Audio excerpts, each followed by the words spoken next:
excited to be here at the District Service Center to bring you the Whiz Quiz Finals live. We have 3 exciting final matches for you tonight. We begin all the action with Benbrook facing off against Daggett Montessori.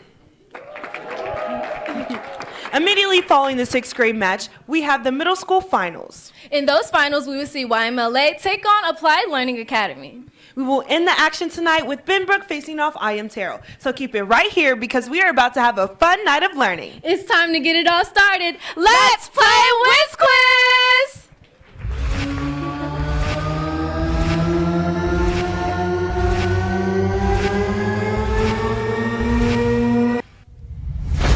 For 10 points each, name this opera. Third bonus question. Now that was a mental workout. Welcome to the finals. Is everybody ready? It's time to play the sport of knowledge. Welcome to the Fort Worth ISD Whiz Quiz. That is correct.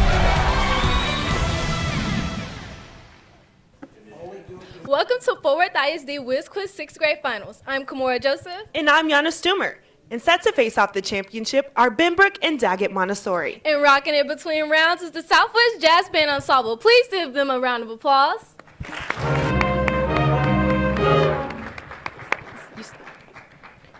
We are joined here by school board member Andar. Dar, we have a few questions for you. Okay. Whiz Quiz is known as the sport of knowledge, and how does this represent FWISD's best?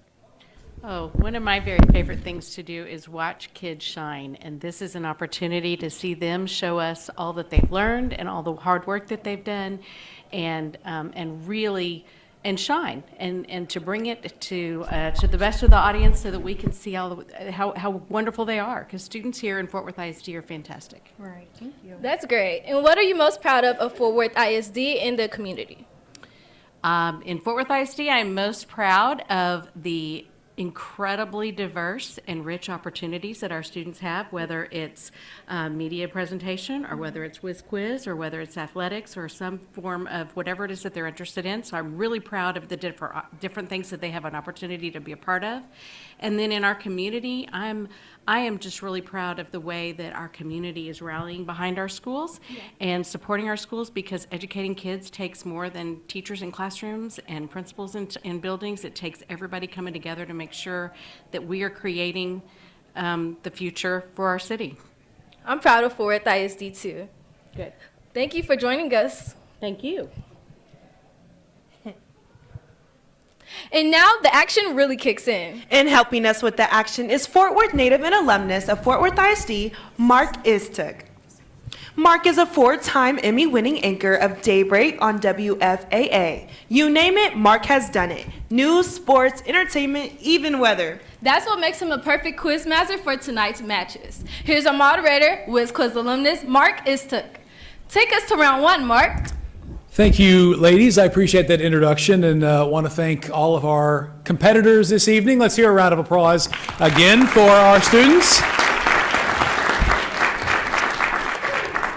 I'm especially excited to be here, not just because it is way past my bedtime and I get to stay up late for a good cause, but also because I am a Fort Worth ISD alum. I am a graduate of Southwest High School, and I went to Wedgwood Middle School and West Creek Elementary School. So it is cool to be able to see all of these kids up here engaging in Whiz Quiz tonight, just like I did when I was a middle schooler. So again, pretty cool to be back here tonight and excited to be joined by all the folks at the table. And where is our moderator this evening, Audrey? Oh, not here. All right. Well, Michael Flouchet is, though. I want to introduce Michael, who is our scorekeeper, the director of Gifted and Talented Services, and our Whiz Quiz director, and also the guy who's making sure that I don't make any mistakes tonight. Yeah, I'll do the best I can. Yeah. So again, I want to congratulate our teams for making it to this evening, and we would love to get to know you guys. So I'm going to start from left to right, starting with Benbrook. Have you pushed the button right there to turn the mic on, if you wouldn't mind introducing yourself. My name is Grant Norman. My name is Layden Hilbert. My name is Gabriel Traska. My name is Ian McFadden. Over here to Daggett Montessori. We'll start with you, young man. My name is Oliver Zachary. My name is Eleanor Kirshner. My name is Adelie Trina. My name is Lucy Baldwin. All right. Well, thank you for those introductions. And we are about to get started. For those in the audience that are unfamiliar with our format tonight, the questions are worth 10 points each. Whichever team gets the question answered correctly, they will have an opportunity to answer 3 bonus questions, also worth 10 points. And if a team just happens to be really on the spot and they can buzz in early before I reach a predetermined point in that question, there are 5 bonus points. So they could get 15 points for that initial question. Are you guys ready? Okay, let's begin. Our first question this evening. Teams, get ready. In 2012, at the Oklahoma Capitol, a granite monument to this collection was installed with 2 spelling mistakes. A 1956 Cecil B. DeMille film, named for this text, featured a dramatic scene on Mount Nebo and starred Yul Brynner as Ramses II. A 2024 Louisiana law requires all public schools to display this document as a poster with a large font. Lin-Manuel Miranda. The 12 Commandments? That is incorrect. Yes, Benbrook. The 10 Commandments. The 10 Commandments is the correct answer. The 10 Commandments. Now to the bonus questions. Answer the following questions about Moses' life before he received the 10 Commandments for 10 points each. After fleeing to Midian, Moses meets this Levite priest, his brother.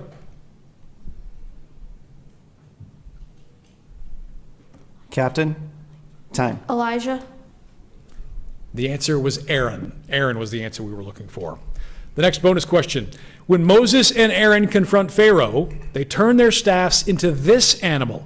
This reptile is most commonly associated with Eve's temptation in the Garden of Eden. Snakes. Snake or serpent, we would accept. Yes. 10 points. On Mount Horeb, God provides Moses his staff and reveals his name after appearing in this specific form. A burning bush. A burning bush is correct. Congratulations. Another 10 points.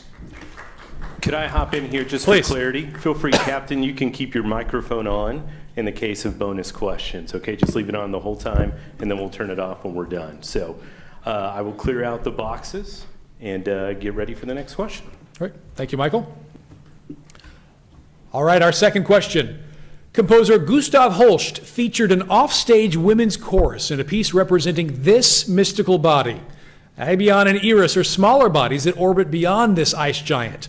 Astronomer John Adams used math to predict the existence of this planet that, due to a methane atmosphere, appears greenish blue.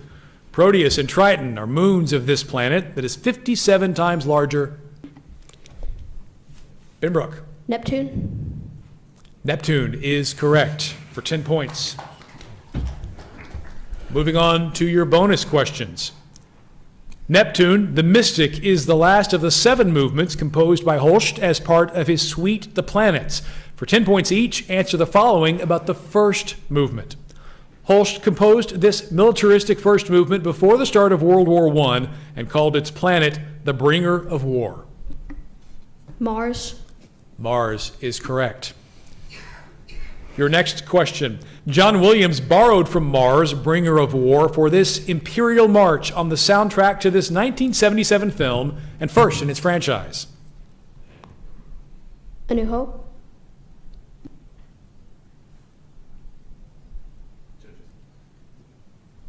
Did he say A New Hope? Yeah, he said A New Hope.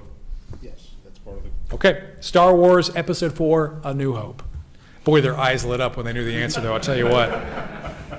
If only Luke Skywalker could see you now. In 2006, Hans Zimmer was sued for copying music from Mars, Bringer of War, for the battle music in this Russell Crowe movie. This movie's sequel was released in 2024 and stars Pedro Pascal. The Last Jedi. That is incorrect. The answer is Gladiator. Moving on to our third question.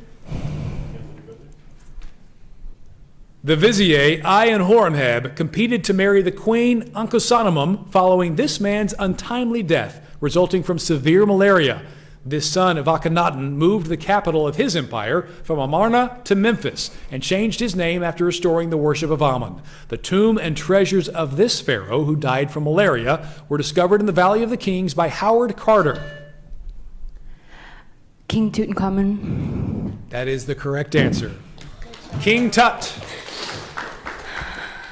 Bonus questions. Tut's restoration of Amun worship returned polytheism to ancient Egypt.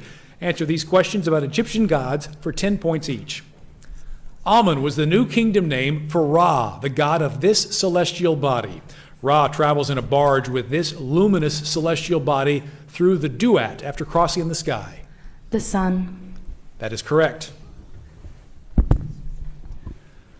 Next question. Ra was often combined with this sky god, as both were depicted with the heads of falcons. Captain, time. No answer. The answer we were looking for was Horus. The next question. The name Ra-Hor-Akhti describes the sun god as the Horus of two of these locations.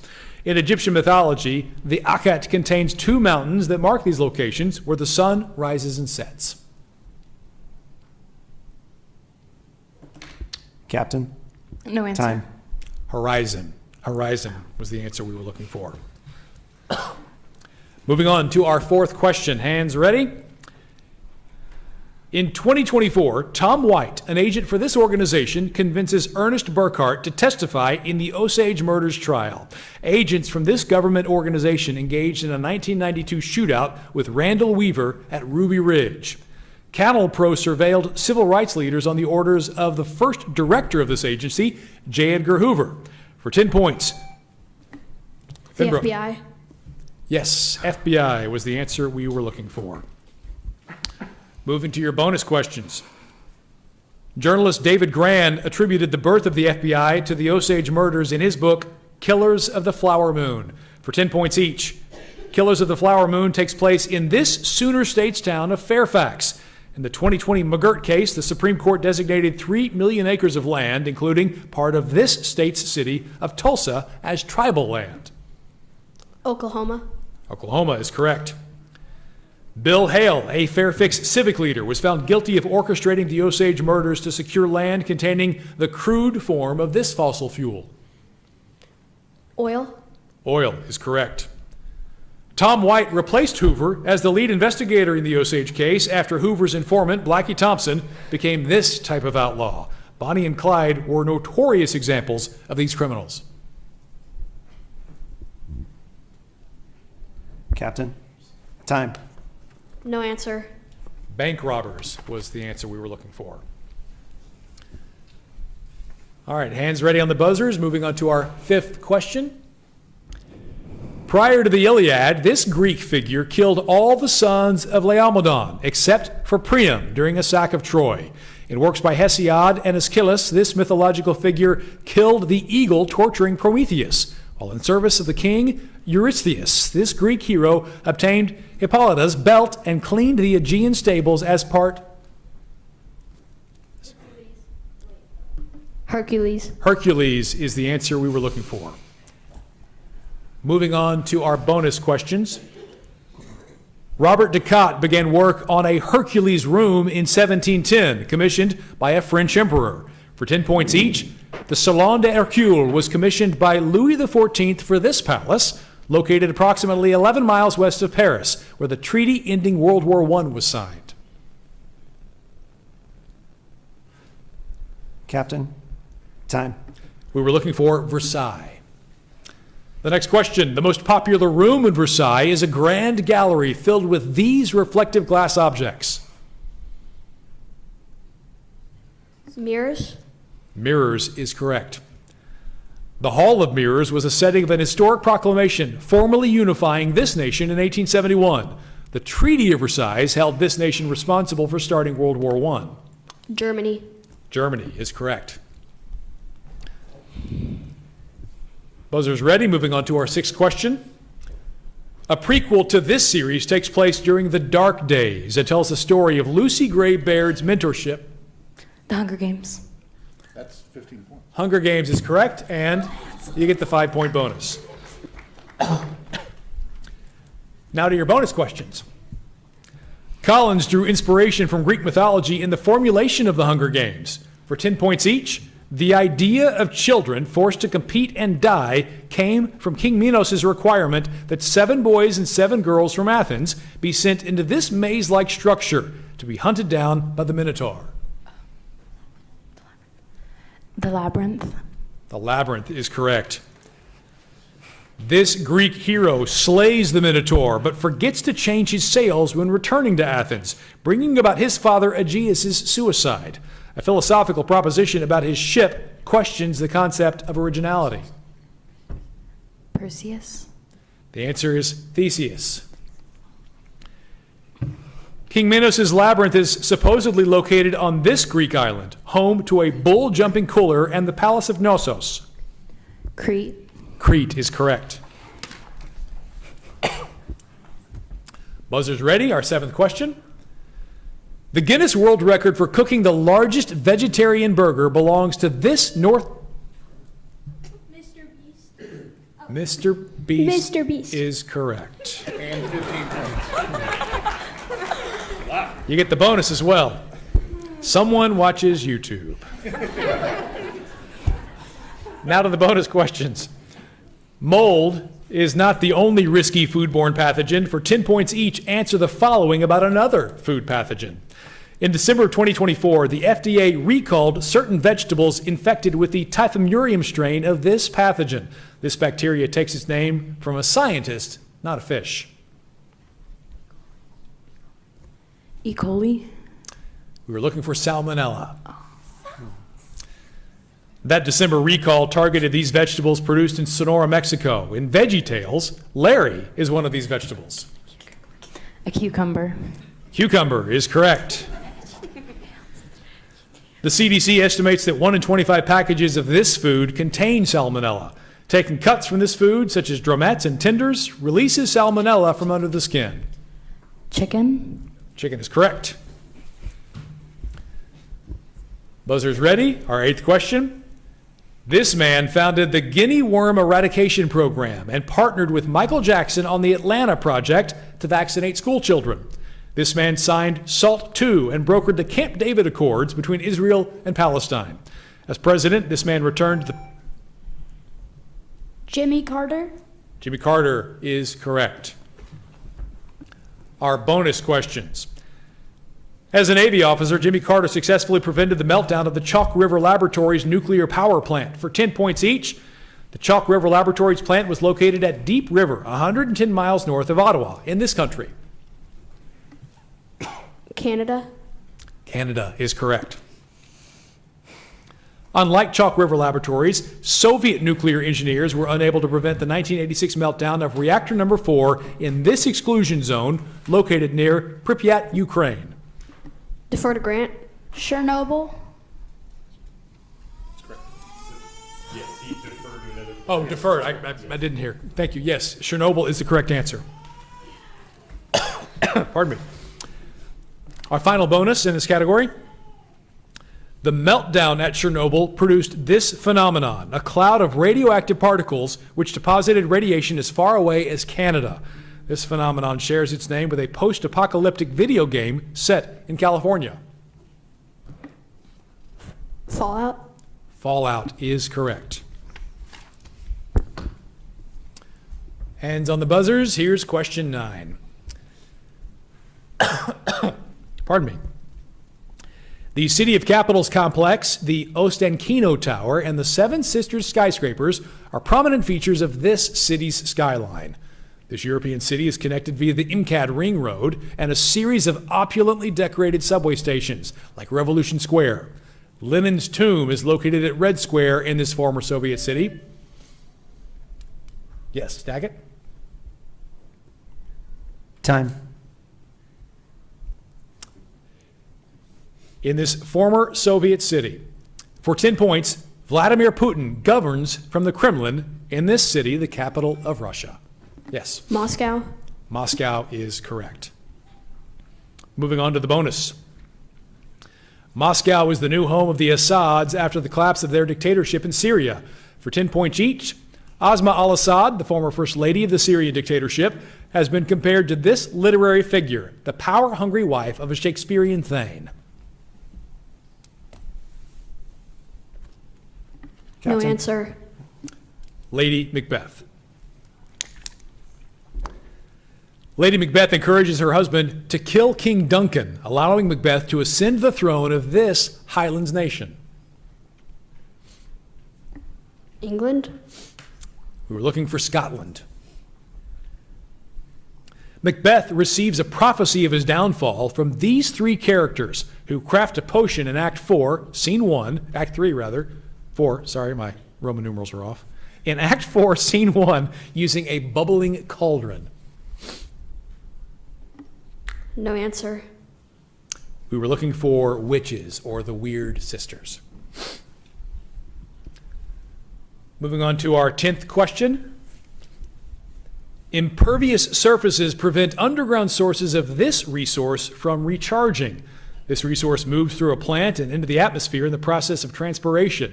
At intermediate levels of salinity, this resource is classified as brackish. Water. Water is correct. Moving on to your bonus questions. Answer these questions about clouds for 10 points each. Cirrus clouds are made of water in this form. Deposition transforms water vapor into this form. Gas. We were looking for ice. Clouds regulate Earth's temperature by increasing its albedo, which quantifies how much this process occurs. Light undergoes this process when it encounters a mirror. Reflection. Reflection is correct. Most clouds, including the low-level cumulus and stratus, are found in this layer of the atmosphere. Most weather occurs in this lowest layer of the atmosphere. Troposphere. The troposphere is correct. And that wraps up our first half of this round. How are we feeling? Feeling good?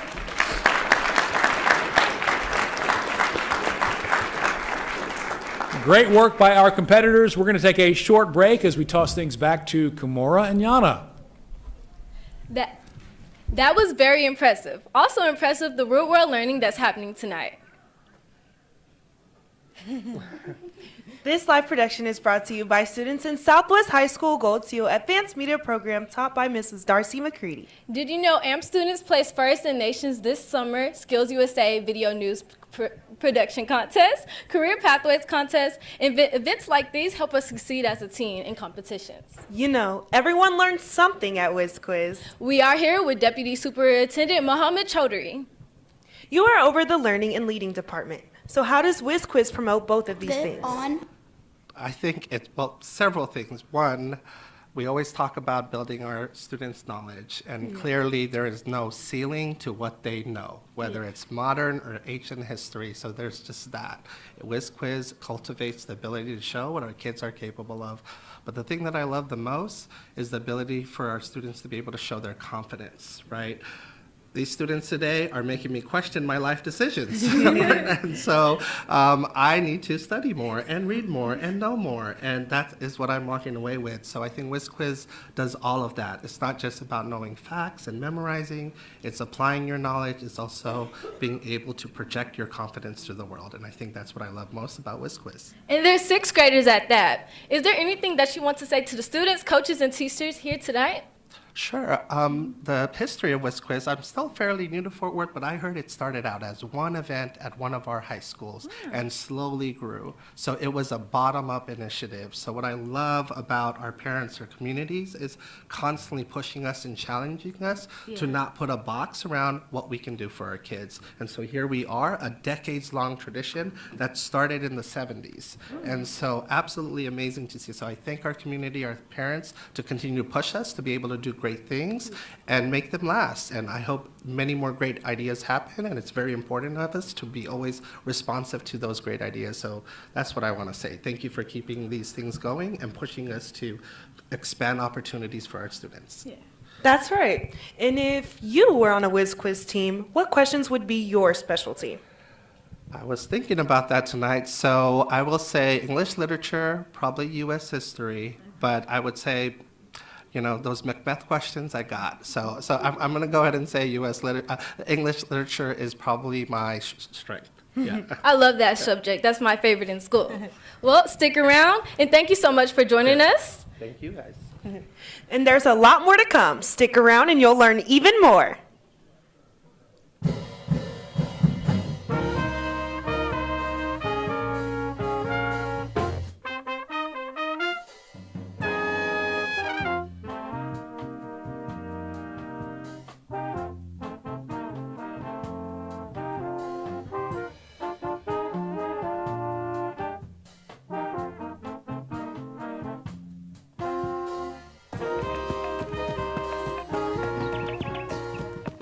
We dream big at Fort Worth ISD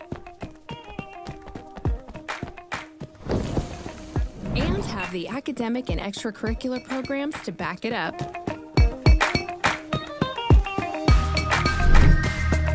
Reach for it and dream big. Choose Fort Worth ISD.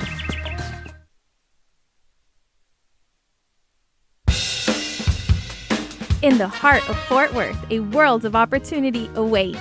Welcome to Fort Worth ISD Middle Schools, where tradition meets innovation and every student's potential is unleashed. From the thrill of discovery in the science lab to triumph on the soccer field, our students are encouraged to pursue their passion. With highly qualified teachers and cutting-edge technology, Fort Worth ISD students receive a top-notch education that prepares them for the challenges of tomorrow. Every student is valued and supported with tailored instruction and wraparound services to ensure success.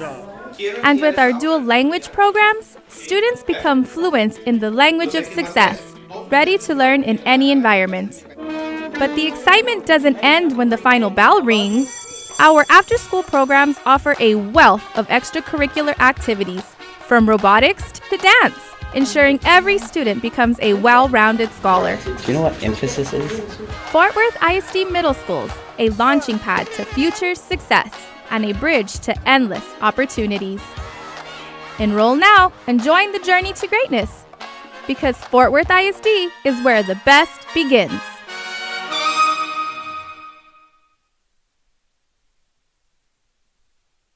Wow, it's report card time already. I'm so excited to look at these grades. Let's see. Go to the Fort Worth ISD homepage, fwisd.org.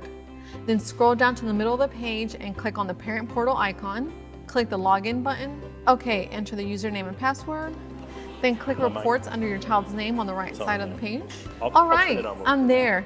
Now I just need to click on the report card button to open or download. That was easy. Remember, please take the time to discuss the report card with your child and set goals for the next 6 weeks. Also, if you prefer, you can request a printed copy from your school. These look great.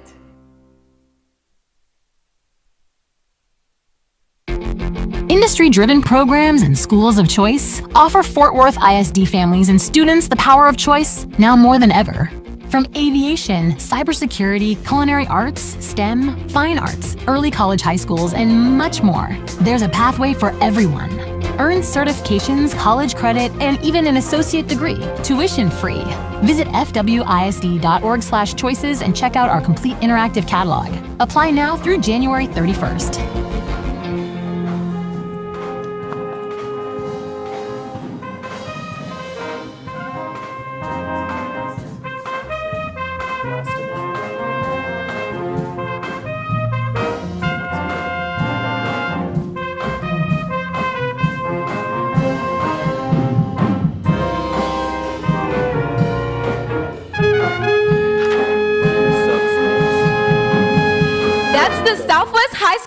Jazz Band Ensemble, led tonight by Mr. Adam Kramer. Let's give them all a round of applause, please.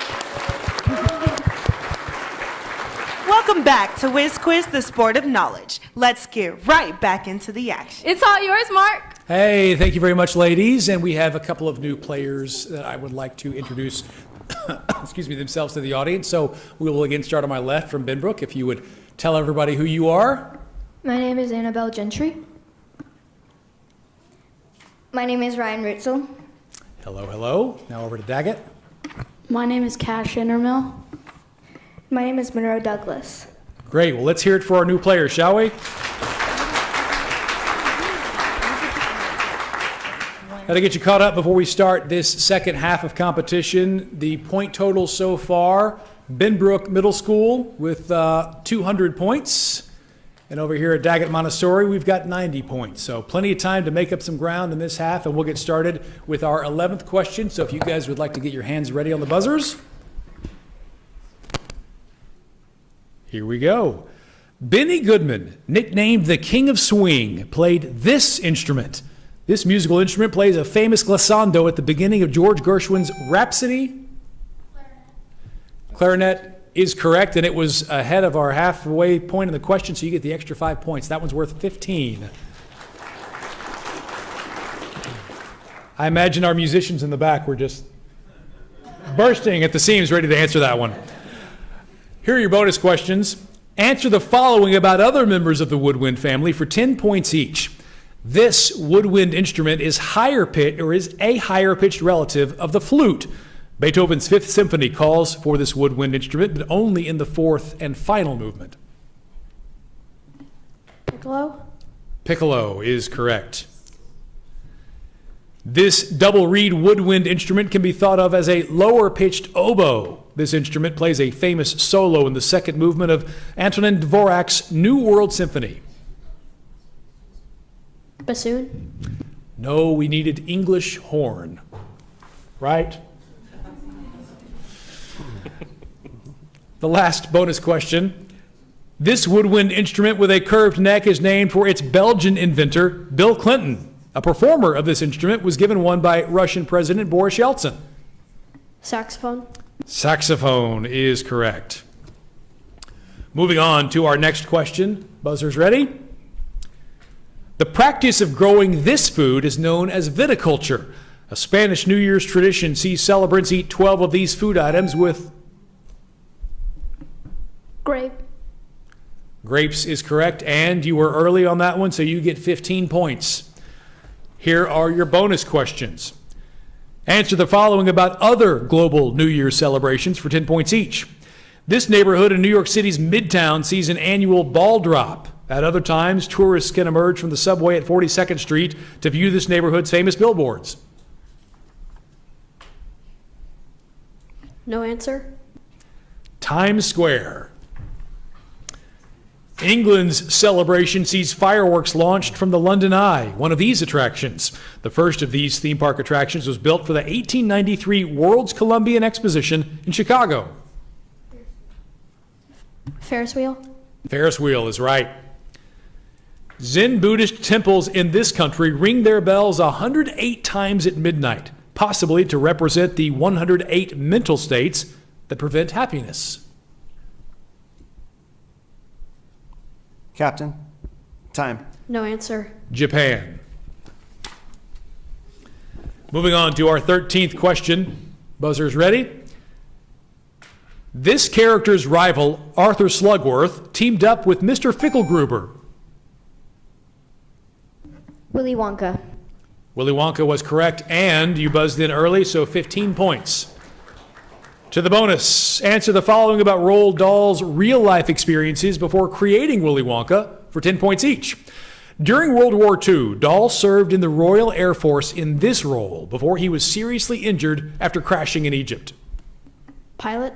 Pilot is right. Dahl wrote a children's book about these creatures that were sometimes blamed for the mysterious mechanical problems of RAF planes. A 1984 Steven Spielberg Christmas film was inspired by Dahl's book about these devilish creatures. Gremlins. Gremlins is right, and I didn't know Gremlins was a Christmas movie, so. Dahl's Gremlins book was written to be adapted into a film by this animator behind 1937's Snow White and the Seven Dwarfs. Captain. No answer. Walt Disney. Moving on to our 14th question. Buzzers ready? The fall 2013 issue of Ms. Magazine depicted Rosie the Riveter in this company's uniform with the headline, Fed Up. This multinational corporation, headquartered in Oak Brook, Illinois, claims that 1 in 8 Americans have worked for this business, which debuted the Quarter Pounder in McDonald's. McDonald's is correct, and you buzzed in early, so 15 points. No, what was after? Oh, was it after? Yeah, you'd already say quarter pounder. I'm sorry, you're correct. It was just 10. I apologize. But you know what? I'll get you a Big Mac after this to make up for the mistake. Moving on to your bonus questions. In most U.S. states, Happy Meals come with a toy. Answer the following questions about Warner Brothers media tie-ins in McDonald's marketing for 10 points each. For much of the 1990s and 2010s, Happy Meals included plastic figurines of this caped crusader, whose sidekick is Robin. Batman. Robin is a member of this 5-member superhero group, including Beast Boy and Starfire. This group of adolescent crime fighters has received multiple McDonald's crossovers during its 8-season run. Teen Titans. Another Warner Brother character with multiple McDonald's crossovers is this mainstay of both Space Jam movies. This character, first voiced by Mel Blanc, is the official mascot of Warner Brothers. Bugs Bunny. Bugs Bunny is correct. Moving on to our 15th question. Buzzers ready? Salmon P. Chase and Edward Bates advised this man, the subject of the book Team of Rivals. This politician's code updated the rules of war after General McClellan's middling success leading the Army of the Potomac. A history mourning this president describes people's emotions following his assassination. Abraham Lincoln is correct. Your bonus questions. Like Washington, Lincoln names a lot of American towns, cities, and counties. Answer these questions about geographic Lincolns for 10 points each. Lincoln is the capital of this Cornhusker state, whose most populous city is Omaha. Nebraska. Nebraska is right. Lincoln is one of 64 parishes in this Gulf Coast state. The capital of Lincoln Parish, Ruston, is home to this state's Tech University, home of the Bulldogs. Georgia. Louisiana is the correct answer. A failed proposal for the state of Lincoln included the panhandle of this northwestern state. In 2023, legislators from this state proposed a greater version of this current state, including Eastern Oregon. Washington. Captain. Idaho is the answer we were looking for. Moving on to our 16th question. Hands ready at the buzzers. Farmer's Coke is an old southern snack made from this agricultural product soaked in Coca-Cola. Sauces made from this foodstuff are traditionally served with gado-gado and satay and are extremely popular in Indonesia, Vietnam, and Thailand. George Washington Carver developed 300 uses for this fat-rich. Peanuts. Peanuts is correct. Moving on to the bonuses. Peanuts can also be consumed with the eyes. For 10 points each, which yellow shirt sporting child is the frequent protagonist of Charles Schulz's Peanuts comic strip? Charlie Brown. Charlie Brown is right. This Peanuts beagle typically either lies on top of his doghouse or pilots it as his Red Baron persona. Snoopy. Snoopy is correct. Snoopy is frequently accompanied by this small yellow bird who shares a name with a counterculture music festival held in Bethel, New York in 1969. Woodstock. Woodstock is right. To our 17th question. Buzzers ready? This country's richest man, Mukesh Ambani, is sponsoring a boxing exhibition between Conor McGregor and Logan Paul in Wankhede Stadium in December of 2024. Elon Musk promised to go to war in favor of H-1B visas, over 70% of which are granted to workers from this BRICS country. Software engineers from this Asian country attend namesake institutes of technology at Kharagpur and Chennai. India is correct. Don't forget to turn on your mic. For 10 points each, name these other nations which saw mass immigration to the United States in the 19th and 20th centuries. Until 2017, immigrants from this nation received expedited processing as part of the wet foot, dry foot policy. Many of these immigrants arrived in Florida on makeshift boats. Cuba. Cuba is correct. Immigrants from this country were often sponsored by the Catholic Church and resettled in fishing communities along the Gulf Coast. The Little Saigon Monument in New Orleans honors immigrants from here. Vietnam. Vietnam is right. Immigrants from this country started the New York Draft Riot of 1863. Hundreds of thousands of this nation's immigrants sailed in coffin ships to America, trying to escape a potato famine. Ireland. Ireland is right. Our 18th question. Buzzers ready? This city was the center of the 2008 Yellow Vest protests against rising fuel taxes. In December of 2024, parliamentarians from the New Popular Front and the National Rally in this city voted against Prime Minister Michel Barnier, collapsing the government. In December 2024, the city reopened Notre Dame Cathedral after a fire. Paris, France. Paris is correct. Your bonus questions about the Paris Olympics for 10 points each. Christians criticized the opening ceremony's Dionysian feast as a mockery of this biblical event. Leonardo da Vinci's fresco of this New Testament event features Jesus Christ and the 12 apostles clustered around a long table. The Last Supper. The Last Supper is correct. Although French health officials have denied causation, at least 8 swimmers fell ill after events staged in this main river of Paris. The Seine. The Seine is correct.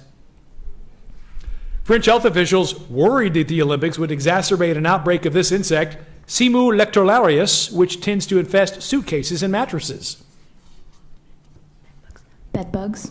Bedbugs is right, and also gross. Moving on to our 19th question. Buzzers ready? One holder of this political position investigated the 1967 Detroit race riot as head of the Kerner Commission. Another holder of this position, Rod Blagojevich, attempted to sell the Senate seat vacated by President-elect Barack Obama. John Peter Altgeid used this position to pardon 3 men convicted of murder for their role in the Haymarket Square riot. For 10 points, name this political position currently held by J.B. Pritzker, who leads the Land of Lincoln from Springfield. Governor of Illinois. That is correct. Moving on to the bonus. J.B. Pritzker's relatives, Jay and Cindy, lend their name to an award celebrating talent, vision, and commitment in this field. For 10 points each, name this field which concerns the art or practice of designing and constructing buildings. Architecture. Correct. The Pritzker Pavilion, located in Millennium Park, was designed by this 1989 Pritzker Award-winning architect who designed Seattle's Museum of Pop Culture, Disney's Concert Hall, and the Guggenheim Bilbao. Captain? No Time. answer. Frank Gehry. Millennium Park, the site of Anish Kapoor's sculpture Cloud Gate, is located on the shores of this Great Lake.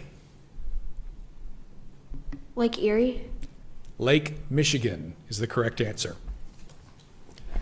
We now come to our final question. Hands ready at the buzzers? To measure this phenomenon, astronomer Thomas Robinson used a set of hemispherical cups to create a device now called a anemometer. Today in Taiwan and Vietnam, 5 more levels are added to the standard 13 of the Beaufort scale for categorizing this phenomenon associated with typhoons. For 10 points, name this meteorological phenomenon that blows destructively during hurricanes and Wind. wind speed, yes. Moving on to your bonus questions.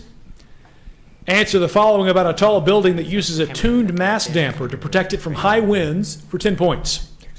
The world's largest tuned mass damper is suspended between the 88th and 92nd floors of a 101-story building in this capital of Taiwan. Let me up there too.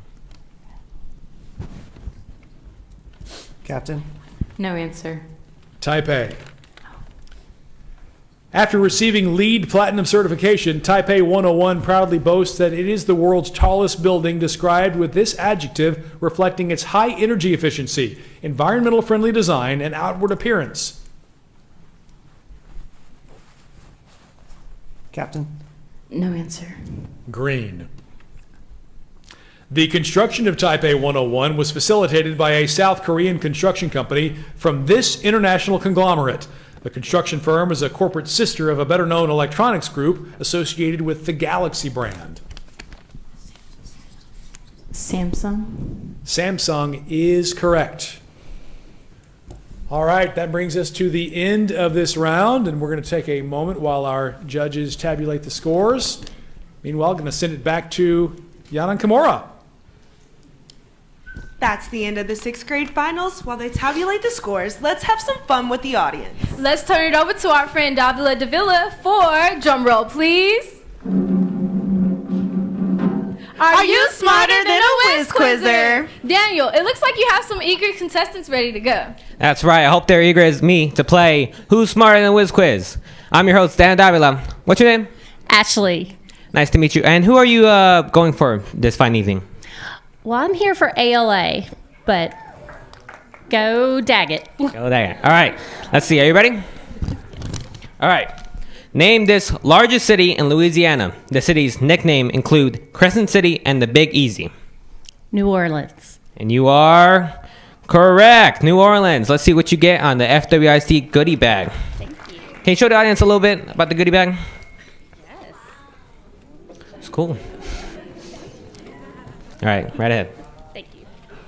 And then our new contestant, what's your name? Ivan. Nice to meet you. And who are you going for? The judges. The judges. Okay. You ready? Yep. All right. Name this French city that is home to the Eiffel Tower. Paris. You are correct. You got a winner. Let's see. Now, how about you pull out something from there and show it? Yeah, we got a bus. Ooh, bus. All right. And then our final another contestant, what's your name? Angel Sanchez. Nice to meet you. And who are you going for? I'm here to support my nephew and godson, Christopher Sanchez. Okay. Well, I wish them best of luck. All right, you ready? Sure. All right. The Houston Rodeo was closed in 2022 with a concert from this legendary singer, who also closed out the Astrodome 20 years earlier. His 60 #1 hits include The Chair and All My Exes Live in Texas. George Strait. You are correct. You get to win a goodie bag. Show off that journal. Mm-hmm. And I'm here with Carson Calloway. And while he's not a contestant, he's still a winner. For he made first chair in 4A area and qualified for all-state contests.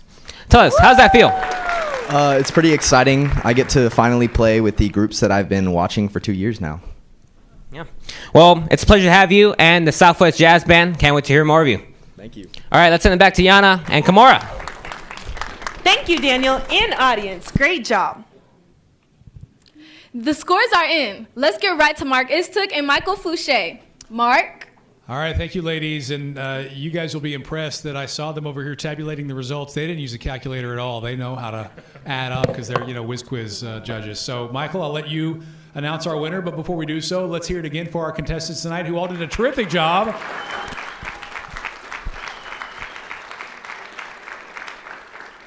Seriously, very impressive work, everybody. But now it is time to announce our winner tonight. Michael? Wow, what a great season for 6th grade in particular. We're always so proud of our 6th graders who have not had Whiz Quiz before to come in here and to do so well. And also, can I uniquely thank these two schools? They have such great programs. They have really hardworking coaches. Could we hear it for Coach Peterson and Coach Wattier over here? Really amazing. So, in an absolutely great match, we had 230 points for Daggett Montessori, and our winner, Benbrook, with 375. Great job.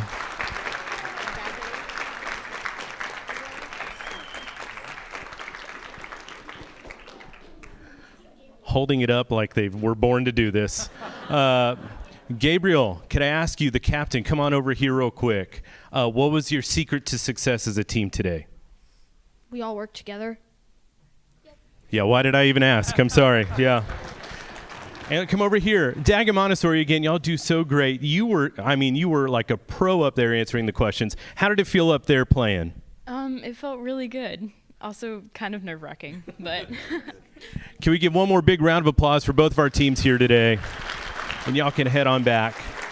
You can head on back to your coaches. Feel free to take a seat.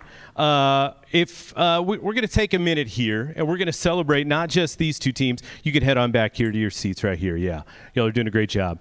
One of the cool things, Mark, if I could brag on these kids for a second, it's not just these two teams. These two teams did amazing. They made it to the finals. But we wanted to make it a point to celebrate kids from across the district. In fact, we have some medals here that we're going to give out to all of our top award earners, our top scorers for every team. We're going to give a medal to here. And can you give it up for Michaela here to help me out from Southwest High School.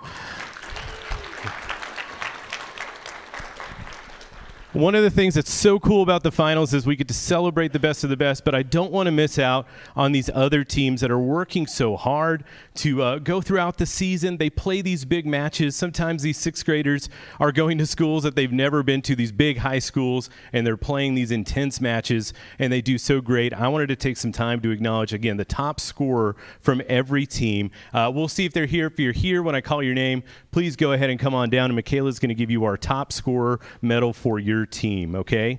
We're going to start with our top scorer in the sixth grade division. Do we have David Alvarez? David Alvarez, come on down.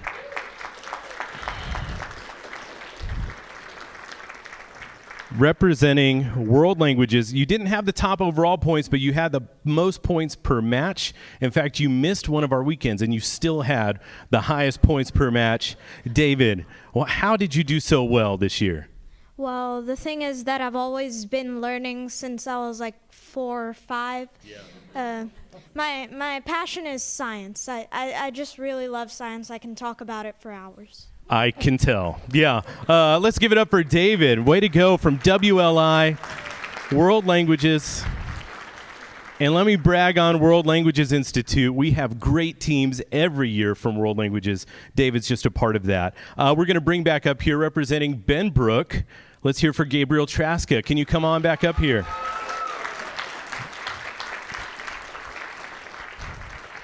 You were the one who were the top points for the whole division, 600 points scored throughout the matches.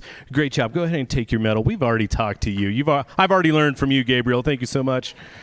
You can take a seat. Thank you, partner. Way to go, Gabriel. Next up, representing Stripling, we have Jackson Chavez. Jackson, are you here? Sixth grade division. There you are. A whole bunch of points, 460 points. What was it like playing Whiz Quiz this season? It was really good, and we thought we had World Language Institute until he came back. David, you got to start learning since you were 4. That's the key. That's what David told us. Let's give it up for Jackson one more time with Stripling Middle School. Great job. Thank you. Let's bring back up from Daggett Montessori, Eleanor Kirchner. Come on up. Doing great. Did you know you had the top points on your team? That's what makes you captain with over 550 points. Great job. Let's give her another big round of applause. We have a couple kiddos who may not be here. I still want to give them shout-outs. So the next couple, I don't think they're here from YMLA. Do we have Waylon Reeder out there in the audience here? No, Waylon Reeder not here. Also, I want to acknowledge from McLean 6, Bo Thurman. Is Bo here tonight? That's okay. There you are, Bo. Come on down. Give Bo a big round of applause. Bo, did you have a good time playing Whiz Quiz this year? Yes, sir. Yeah? Do you think you'll play again? Will you join your middle school team? Hopefully. Hopefully. Okay, well, let's not count our chickens before they hatch, I guess. Yeah. Let's give it up one more time for Bo. Way to go, Bo. From ALA, we've got Court McCreary. Court McCreary, come on down. Thank you. I know you might get tired of applauding. We just want to celebrate these kids so much. ALA, another great school with great programs. Did you have fun this year playing? Come on, right here. Did you have fun playing Whiz Quiz? I did. Yeah. What do you think people out there who maybe haven't played Whiz Quiz, what do they need to know about it? try to answer the questions as fast as possible. Yeah. Okay. Well, why overcomplicate things? Yeah, very cool. Great job representing ALA. Let's give it up for Court one more time. Great job. From Jack A, do we have Abril Martinez in the building? Abril.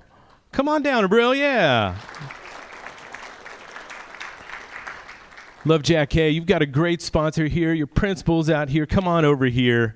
Jack A representing. Was Whiz Quiz what you expected? Come on, stand right here. Was Whiz Quiz what you expected? No, not really. Yeah. Well, tell me about your experience. Well, I guess you just have to enjoy it because whether you win or it's like a good experience. So. Man, you should write the advertisements for Whiz Quiz.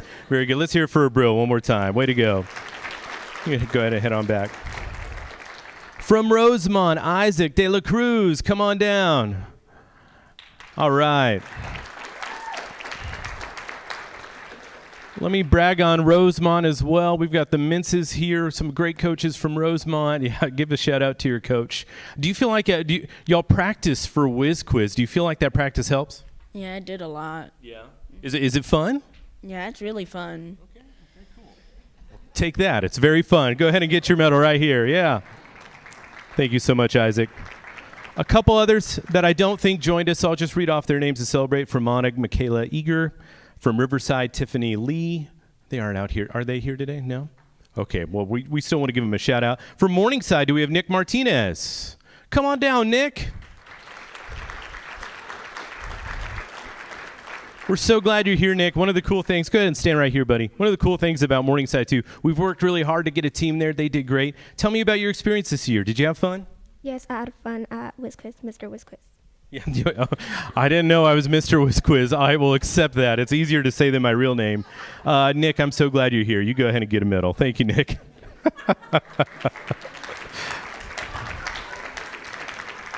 And I saw my Forest Oak friend here, but is Christina Zakim here? Christina, come on down. Yeah, Forest Oak, the Leadership Academy.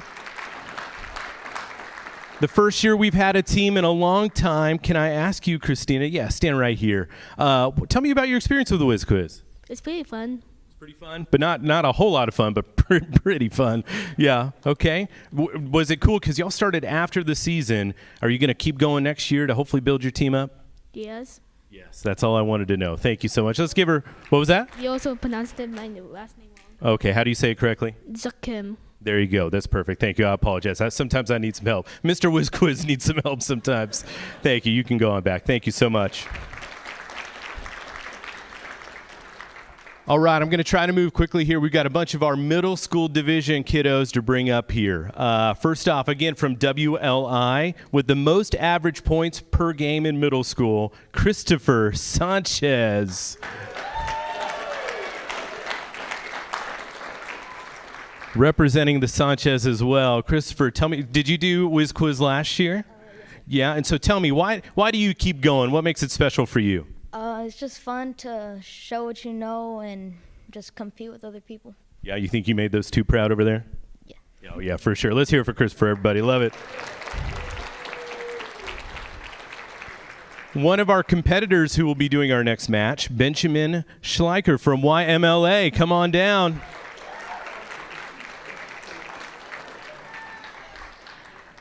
Benjamin, 610 points, tied for most points overall. Okay, do you have a lot of fun playing for the great YMLA?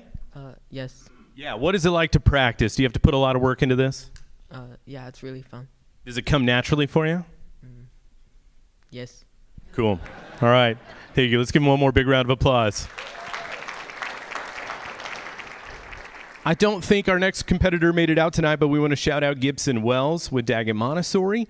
Gibson, great job.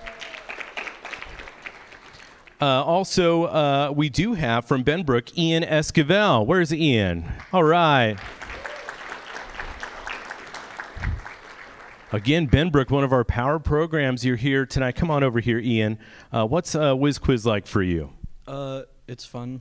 It's just a really good experience. Yeah, very cool. All right, very good. Let's hear it for Ian, the great Benbrook. We should hear a lot from Benbrook here. Next up, Jalil Hassan from Stripling. Jalil, are you here? Come on down, Jalil. with over 400 points. You know, it is knowing this stuff. Is it tough to be on the spot and answer questions like when Mr. Whiz Quiz is putting you on the spot right now? Is it tough doing Whiz Quiz for you? A little, although I would say that the fun of answering questions outweighs the stress. The fun of answering questions. This is why I'm interviewing these kids right now. This is amazing. Somebody write that down. That's too good to forget. Let's hear it one more time for Jalil, everybody. Great job. Thank you. From Riverside, do we have Luis Suarez Palafox down here? Luis, come on down from Riverside. You got some Riverside. I love Riverside. I selfishly, you stand right here with me, buddy. I used to teach at Riverside, so I'm super proud of you. You played last year too, right? What do you think? If you had to give advice to a school starting a Whiz Quiz team, what advice would you give? It takes time, but never give up. Yeah, man. These kids are good. All right, we'll keep moving. How about Carter Briscoe from ALA? Carter. Wow. They really love you, Carter. You are about to compete in our middle school match. Are you feeling excited for that match? Yeah, I'm feeling very excited. You're getting an award ahead of time, so you must be pretty good at this. What's your secret to success? My team is my secret to success. Yes, they're the best team. Not really a secret. We all kind of know at this point. Yeah, very good. Thank you so much for being here, Carter. Again, we want to acknowledge, I don't think they're here tonight, Jake Panagos from McLean. Thank you for a great season. Caleb Dovell from Rosemont, another Bronco. Come on down, Caleb.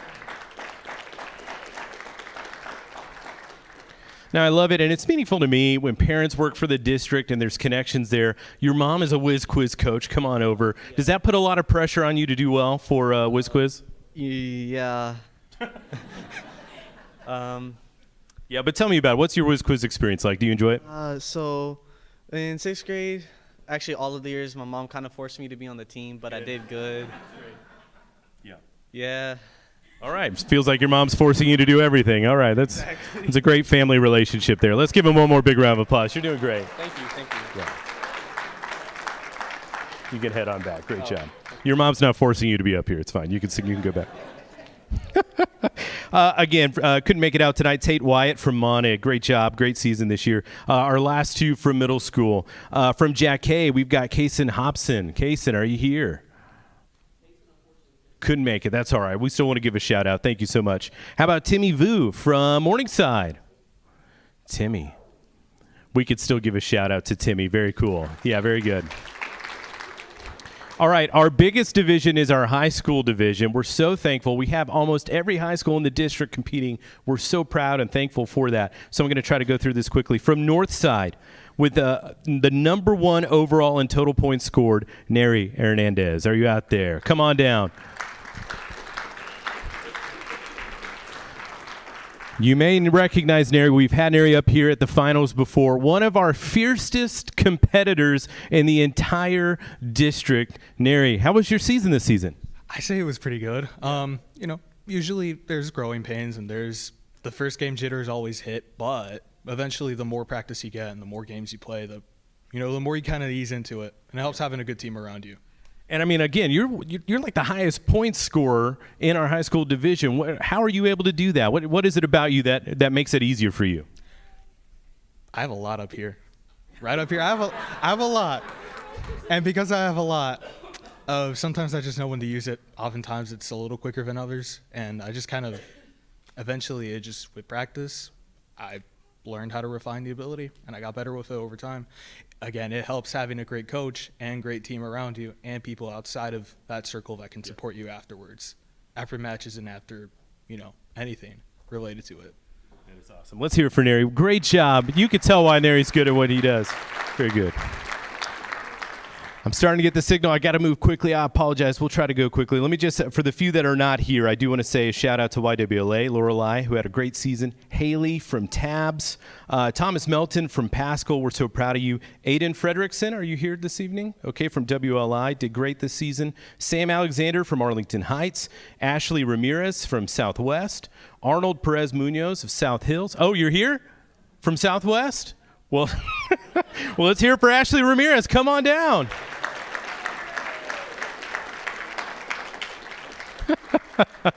Thank you. I need that help. I'm trying to fly through these. Ashley from Southwest. There's so many talented people from Southwest. What's your secret to success or how you're so great at Whiz Quiz?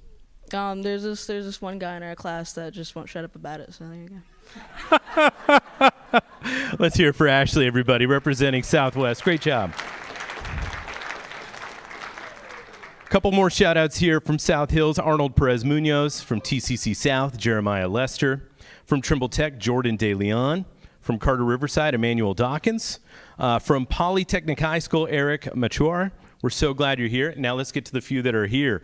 Thank you so much for a great season. From I Am Terrell, Martin Clapper. Come on down.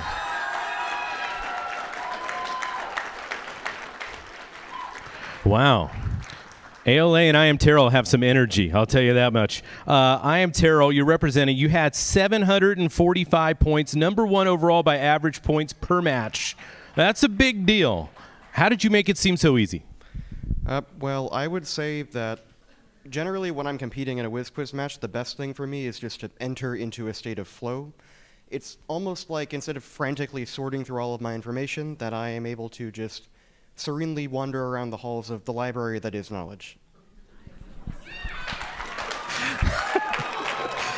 Martin Clapper, everybody. Great job. Thank you. Jeez. I don't even know why I'm up here. I need to just turn the microphone over. From Benbrook, how about Colin Jarko? Colin with 595 points. You've done Whiz Quiz for a while, I know firsthand. How does it feel being up here, being the top point scorer for your team? Pretty good. Okay. Not much to it. Not much to it. Yeah. Does it come easy for you? Yeah, a little. Sometimes there's some stuff I feel like I definitely should get, and I've probably been disowned by my aunt down there for about 15 times. Yeah. So. Well, glad you brought that up. Yeah, very cool. Let's hear it for Colin Jarko, everybody. Here's your medal, buddy. There you go. All right, how about Naima Kajera from Western Hills? So proud of Western Hills. It's been such a great program that I know Coach Cook and several others have been working hard. Has it been fun this season with Western Hills Whiz Quiz? Yes, it's been really fun, especially with this next weekend. Yeah. With this, yeah, and did you realize you were the top point scorer? Not really. I just got a text from my coach and said you need to be here by 5. Yeah. You didn't even know why. You just had to be here. That's right. The humility. Let's hear it for Western Hills one more time. Love it. Thank you. From YMLA, Brandon Gomez. Is Brandon here tonight? Wasn't able to make it. That's totally fine. Let's see if there's anybody who missed. How about Julian Barajas from Marine Creek? Come on down, Julian. Just one more. Marine Creek, another great program. I know you made Miss Bird proud.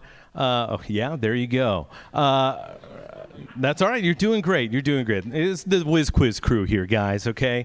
Did you have fun this season? I'd say so. You'd say so? I don't want to force you into it. I'm not that person's mom. But you had a lot of fun. Do you have any advice, being a high schooler who's great at this, to give to our middle school kids here today with Whiz Quiz? Read more. You think you're reading as much as you can, but you got to read more. Got to read more. Every teacher in the room is saying amen. Very good. Thank you so much. Congrats. And let's see if our last person here from Diamond Hill, Angela Acuna. Is Angela here? Angelie. Thank you, Angelie. I need some help sometimes. Let's hear it for Angelie Acuna. With Diamond Hill, you've got some hardworking coaches there as well, representing the Eagles. Diamond Hill Jarvis. Tell me about your season. How did it go? Well, this was my first year in Whiz Quiz. Yeah. And I was only able to make it to the first competition. Okay. Well, let's not minimize it. That's still pretty cool. Okay, you made it to the first competition, and was it fun for you? Do you feel like it's something that you're capable of doing? Yes, sir. Yeah, I could tell by all the points you scored. Let's hear it for Angelie one more time. Great job. Let me take a seat. And let me check in. Anybody I missed from our MVPs from the season? Well, thank you so much. Again, it's just an honor to celebrate all these kids. Speaking of celebrating really talented kids, I'm going to send it back over to Southwest and their jazz band.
Welcome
to the Middle School Whiz Quiz Finals.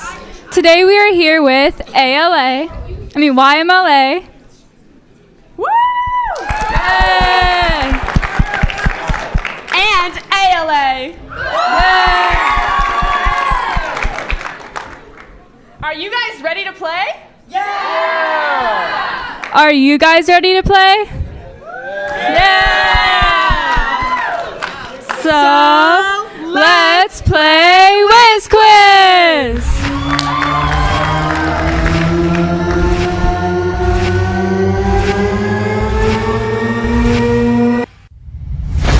For 10 points each, name this opera. Third bonus question. Now that was a mental workout. Welcome to the finals. Is everybody ready? It's time to play the sport of knowledge. Welcome to the Fort Worth ISD Whiz Quiz. That is correct. Welcome to the Fort Worth ISD Whiz Quiz Middle School Finals. I'm Ella Diaz. And I'm Chloe Soule, and set to face off for the championship are ALA and YMLA. Chloe, you have a special connection with ALA, don't you? Yes, not only is that my middle school, but my mom's also a teacher there. Hey, Mom. Okay, so if you're rooting for ALA, then I'm all for YMLA. Let's see whose team comes out on top. Still rocking it between rounds is the Southwest High School Jazz Band Ensemble. Doing a great job, guys. And now the action really kicks in. So let's get to it. And helping us with all the action is Fort Worth native and alumnus of Fort Worth ISD, Mark Istook. Mark is a 4-time Emmy-winning anchor of Daybreak on WFAA. You name it, and Mark has done it. News, sports, entertainment, even weather. That's what makes him the perfect Whiz Quiz Master for tonight's matches. Here's our Whiz Quiz Master, Mark Istook, to take us to round one. Mark? Thank you very much, Ella and Chloe. I appreciate the introduction, and let's hear it yet again for our competitors this evening. And as we did before, I'd like you folks to introduce yourselves to our audience today. So we're going to start on my left with the Young Men's Leadership Academy. If you will buzz in and tell everybody who you are. Louis Berger. Benjamin Schleicher. August Bierbaum. Louis Parker. Now to Applied Learning Academy. Will Wompock from ALA. Carter Briscoe. I'm Grayson. Amber Watson. I have a feeling we're going to have fun this round, huh? Again, congrats to our competitors from Young Men's Leadership Academy and the Applied Learning Academy tonight. Want to introduce, by the way, our scorekeeper, Michael Flouchet, who is the Director of Gifted and Talented Services, and our Whiz Quiz Director. A reminder, we've got 20 questions in this round. Each question is worth 10 points. If you buzz in early, you could get 15 points. Whichever team gets the question correct, they have the opportunity to answer 3 bonus questions, also worth 10 points each. Now, one thing we want to make sure to let the audience know, no whispering the answers, no mouthing the answers. This is the Fort Worth Independent School District. You will go to detention if you're caught. So with that said, are we ready to play some Whiz Quiz? Yeah. All right. We're going to see if my voice can hold up through these rounds. If so, I think I deserve 10 points. Hands on the buzzers. You guys ready? All right, here we go with our first question. A lock of hair, reputedly showing that this composer died of lead poisoning, was revealed to belong to an unrelated woman. The singer, Caroline Unger, turned this composer around to see the applauding audience at a performance of his last symphony. The four-note short, short, short, long pattern that pervades this composer's Fifth Symphony is said to represent fate knocking at the door. For 10 points, name the composer of 9 symphonies, the last of which includes a musical setting of Ode to Joy.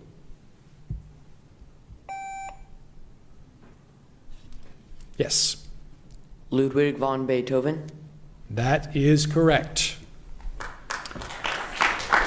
Moving to your bonus questions. Answer the following about sources of lead contamination. For 10 points each, while most gasoline no longer contains lead, the fuel used in this industry still does. The FAA, which regulates this industry, has worked to reduce the use of lead in its fuel.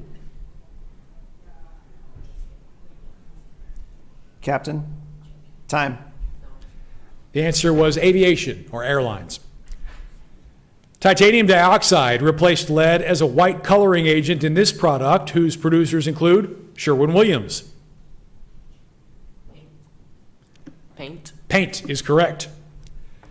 Lead pipes in the city of Flint in this Wolverine state were a contributing factor to widespread lead exposure. Michigan.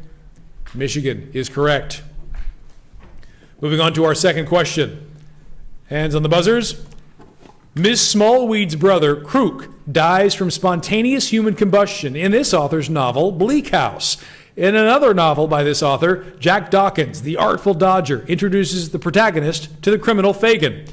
The miserly protagonist of another work by this artist is visited by the ghosts of Christmas past, present, yes. Charles Dickens. Charles Dickens is correct. Moving on to your bonus questions. Major League Baseball's Artful Dodgers won the 2024 World Series in 5 games over the New York Yankees. Answer the following about these Dodgers for 10 points each. During the 2024 season, the Dodgers were led by which Japanese star who posted the first ever 50-homer, 50 stolen base season in Major League history? Defer to August. Shohei Ohtani. Shohei Ohtani is correct. Shohei Ohtani led off for the Dodgers in the World Series and was followed in the lineup by Mookie Betts, whom the Dodgers acquired in 2020 from this hated American League rival of the Yankees based in Boston. Red Sox. Captain. Red Sox is right. The MVP of the 2024 World Series was the first baseman who had 12 RBIs as well as home runs in each of the first 4 games. This left-handed hitter spent 12 years with the Atlanta Braves. Defer to August. Freddie Freeman. Freddie Freeman is correct. Moving on to our third question, hands on the buzzers. In the musical The Book of Mormon, Elder Price wants to go on his mission to this city. According to one story, this seat of Orange County. Salt Lake? Salt Lake? That is incorrect. This seat of Orange County was named for a character in Shakespeare's As You Like It. Camping World Stadium in this city annually hosts the Cheez-It Citrus Bowl. Tourists to this city often visit the Reedy Creek Improvement District, which is home to a series of related theme parks. For 10 points, name this Central Florida city home to Walt Disney World. Time. Orlando is correct. Say it's a tie. Tie for the buzz. Okay. Moving on to your bonus questions. Answer these questions about places mentioned in the Book of Mormon for 10 points each. Elder Price and Elder Cunningham travel on a mission trip to this East African nation once controlled by dictator Idi Amin. Captain, time. Uganda. Nabarungi dreams of moving to this village in Utah where the roofs are thatched with gold. This city is home to the Temple Square, the Tabernacle, and a rapidly diminishing body of water. Salt Lake City. Salt Lake City is right. Elder Price professes his belief that Jackson County in this state is home to the Garden of Eden. The city of Columbia in this state is home to a university with a renowned journalism program. Captain? Michigan. Time. The answer was Missouri. Our fourth question. Buzzers ready? Alexander of Aphrodisias is the namesake of a dark band found between two examples of these natural phenomena. Black and white photographs can capture invisible extensions on the underside of these visions. René Descartes calculated 42 degrees as the exit angle in these natural wonders necessary to create the most intense dispersion into the visible spectrum. The mnemonic device Roy G. Biv. Rainbows is right. The bonus questions. A song that begins, "Why are there so many?" Songs about rainbows. And What's on the Other Side appeared on the Billboard charts in 1979. For 10 points each, The Rainbow Connection was sung in character by this American puppeteer, animator, and filmmaker. Captain? Time. No, the answer is Jim Henson. Jim Henson sang the song as this anthropomorphic green frog and Muppet protagonist. Kermit. Kermit is now correct. 9 years before The Rainbow Connection, Kermit performed the hit song Bein' Green for this educational television series that started its 46th season in 2016, adopted Smarter, Stronger, Kinder as its ending theme. Captain? Sesame Street. You got it, Tom. Okay. Sesame Street is correct, and you did get that in time. All right, hands on the buzzers for our fifth question. While residing in the Yellow House in Aries, this artist took inspiration from Japanese ukiyo-e in his depiction of irises. The portrait of Dr. Gachet, which went missing in 1998, is by this post-impressionist artist who received treatment from Gachet for a self-inflicted bullet wound. During a tense argument with Paul Gauguin, this painter of the potato eaters and many sunflowers cut off his left ear. For 10 points. Michelangelo. Incorrect. Cut off his left ear. For 10 points, name this Dutch artist whose immersive experience includes 360-degree projections of starry night. Yes. Leonardo da Vinci. Incorrect. We were looking for Vincent van Gogh. Moving on to our sixth question. Hands on the buzzers. One of these meteorological events caused a year without a summer in 1816. Tephra and pumice rained down on the island of Sumbawa, and the Tambora village was covered by pyroclastic flow during that instance of this event. Since 1996, the seamount Loei, southeast of the Big Island in Hawaii, has, for 10 points... Volcanic eruptions or volcanoes? Correct. And Applied Learning Academy is on the board, and they've got a chance to add to it with some bonus points here. Scientists are predicting a submarine volcanic eruption off the coast of the United States for 10 points each. The axial seamount that is predicted to erupt is located in this large body of water that borders the western U.S. Many volcanoes are a part of this ocean's ring of fire. The Pacific Ocean? That is correct. Will you just leave your microphone? Yeah. You could leave it on. Yeah. The volcano is almost 300 miles off Cannon Beach in the northwestern corner of this state. Fort Clatsop, where Lewis and Clark spent the winter of 1805 to 1806 near the mouth of the Columbia River, is also in this state. Captain? Louisiana? Incorrect. Oregon. The axial seamount is located on an undersea ridge of this tectonic plate in the northeastern Pacific Ocean. The ridge and a strait south of Vancouver Island are both named for the same Spanish explorer.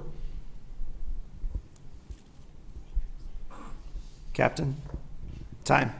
Juan de Fuqua. Moving to our seventh question, hands on the buzzer. In a 2024 film, Bill Skarsgård resurrects one character of this type, first played in 1923 by Max Schreck. In a 1931 film, Bela Lugosi portrayed one of these creatures who transports 50 boxes of coffin dirt to England. Vampire? Vampires is correct for 15 points. Congratulations. Now the bonus questions. Jonathan Harker's travelogue describes his carriage ride through the menacing Borgo Pass. Answer the following questions about Romanian geography for 10 points each. The Borgo or Tihutsu Pass is in the Eastern Carpathians and connects Moldavia with this Romanian state, the home of Dracula. Transylvania. That is correct. Over 1/3 of this river's length is located in Romania. A 2022 heat wave exposed dozens of World War II shipwrecks in this Central European river, which flows through Vienna and Budapest. Defer to Ember. Time. Danube River is the correct answer. Dracula is transported from Transylvania to Varna, a port on this body of water. The shipwrecks found in the Danube were from the German fleet assigned to this sea, which is connected to the Mediterranean by the Bosphorus Straits. Captain. Black Sea. Black Sea is correct, and you did get that in time. Moving to our 8th question. Hands on the buzzers. A girl in this novel says that her sewing needle is heavy and dies after contracting scarlet fever in the Hummel family estate. A governess rejects Laurie's proposal and marries Professor Barr in the second section of this novel titled Good Wives. The 4 daughters of Marmee are featured in, for 10 points, Little Women. Little Women is correct. Pardon me. Moving on to your bonus questions.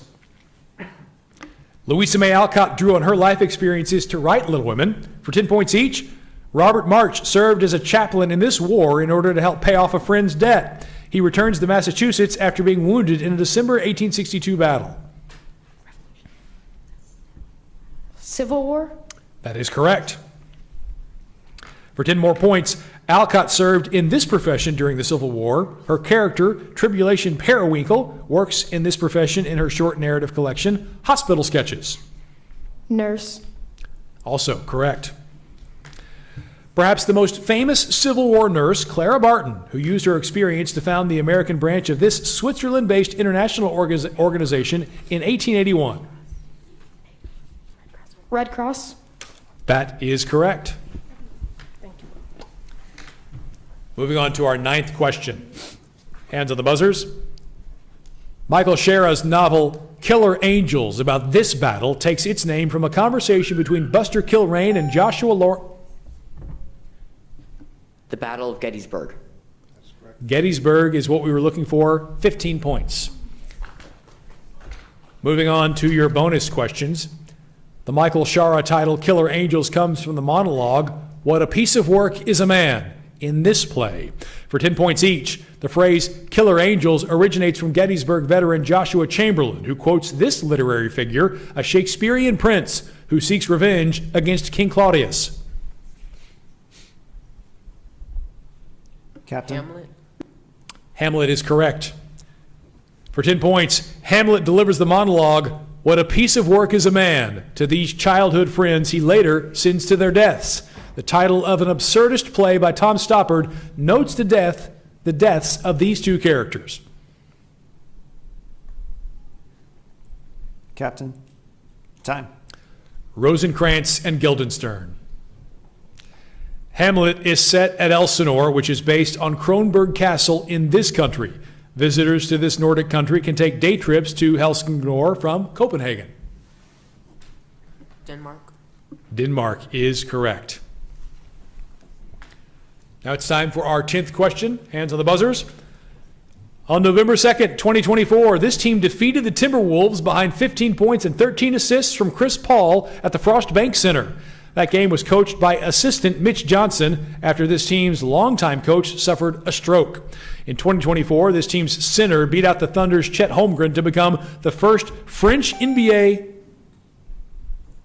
Spurs. Either one is correct. Shades of the Brady Bunch. For 10 points, answer the following about the origins of the name of a different team called Spurs.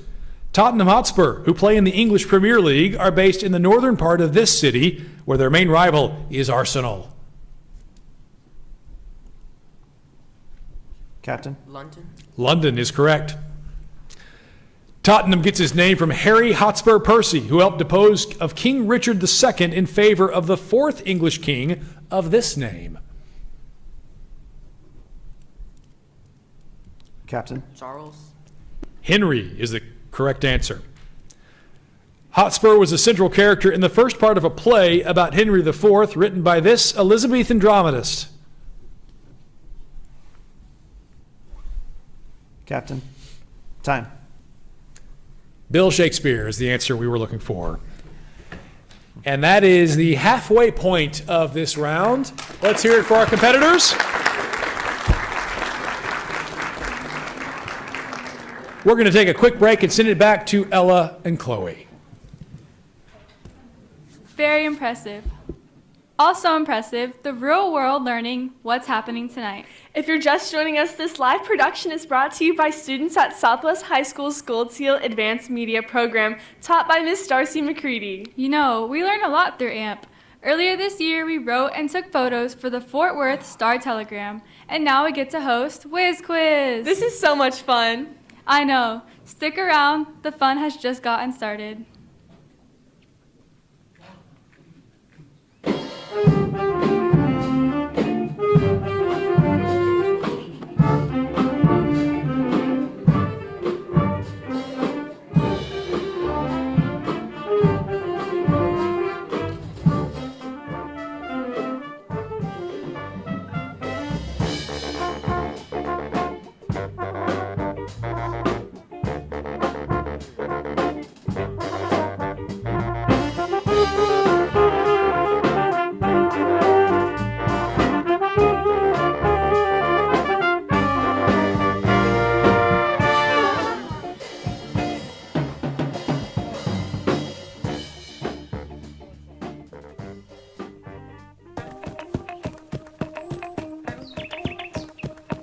We dream big at Fort Worth ISD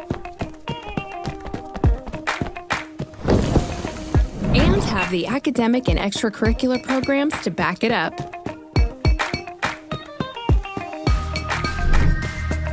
Reach for it and dream big. Choose Fort Worth ISD.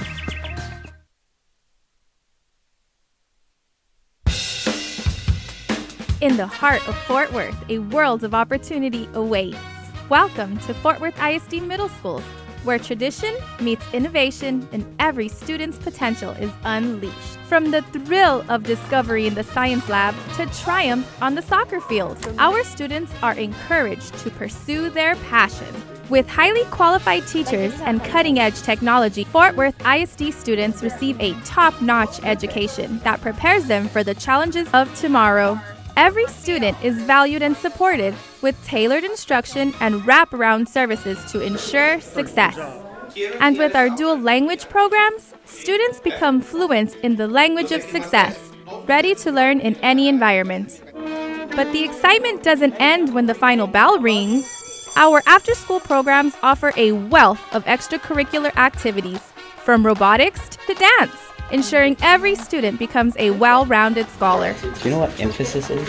Fort Worth ISD Middle Schools, a launching pad to future success and a bridge to endless opportunities. Enroll now and join the journey to greatness, because Fort Worth ISD is where the best begins.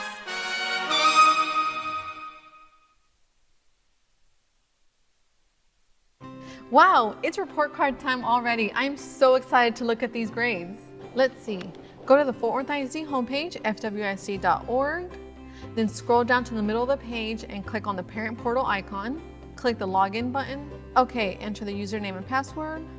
Then click reports under your child's name on the right side of the page. All right, I'm there. Now I just need to click on the report card button to open or download. That was easy. Remember, please take the time to discuss the report card with your child and set goals for the next 6 weeks. Also, if you prefer, you can request a printed copy from your school. These look great.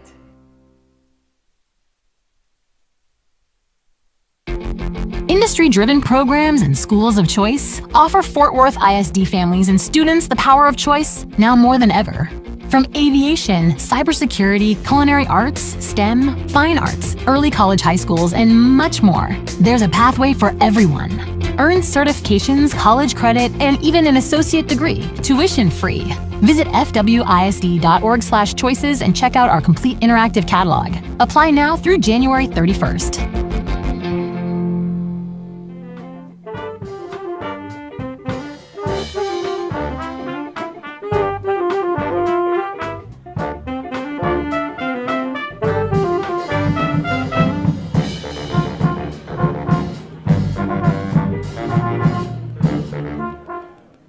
That's Southwest High School's Jazz Ensemble led by Mr. Adam Kramer. Let's give them a hand.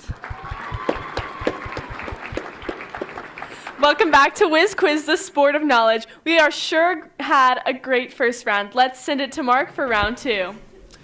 Thank you very much, ladies. We're getting ready for our second round here. And, we've had a chance to acknowledge our competitors tonight. I want to take a moment just as a product of Fort Worth Public Schools, who is eternally grateful for the influence that public educators had on me during my time as a student, and the seeds that they planted continue to provide for me today. If you're an educator here at Fort Worth ISD, would you just stand up and be recognized, please? Anybody in the audience up here at front?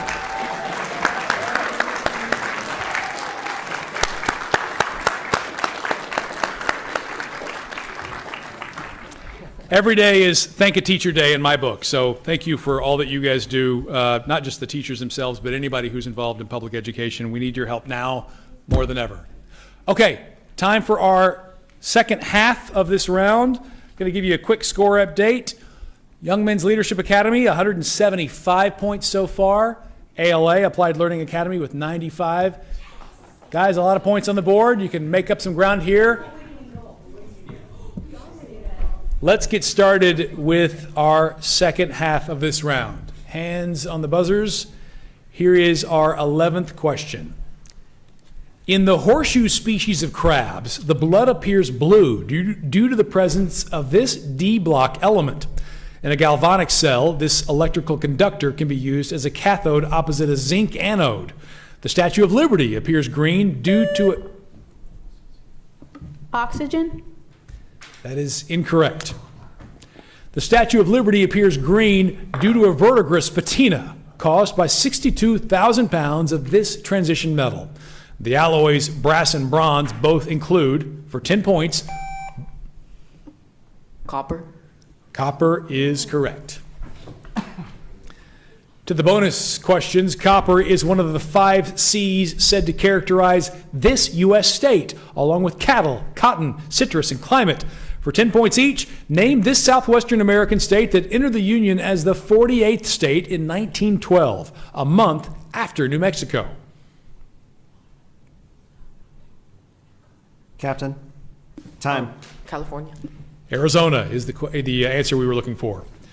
Arizona's attractions include the Kabab National Forest, the Hualapai Indian Reservation, and the National Park, including this natural wonder explored by John Wesley Powell. The Grand Canyon. The Grand Canyon is correct. The Grand Canyon spans 277 miles along this important river of the American Southwest. This river empties into the Gulf of California 1,450 miles from its origins. The Colorado River. That is correct. Moving on to our 12th question. According to legend, a 1281 typhoon halted an invasion of this archipelago across the Western Channel by the forces of Kublai Khan. 7 centuries later, that body of water saw the defeat of the Russian Navy by this empire's Admiral Togo. Mount Aso, the largest active volcano in this island group, is located in a prefecture across the Tsushima Strait from the Korean peninsula on Kyushu. For 10 points, Hokkaido, Shikoku, and Honshu are part of which Asian island nation? Japan. Correct. Your bonus questions begin with this one. Kyushu, Japan's southernmost main island, is the namesake of Stephen Netorodsky's cat. For 10 points each, Kyushu did not accompany Stephen on his trip to Paris, where he won 2 gymnastics bronze medals as a specialist on this apparatus. This apparatus is unrelated to equestrian events. Captain. Horse races? Pommel horse was the apparatus. Kyushu did accompany Nedorosik on his trip to Los Angeles, where he was a contestant on season 33 of this ABC series, hosted by Alfonso Ribeiro and Julianne Hough. Dancing with the Stars? Correct.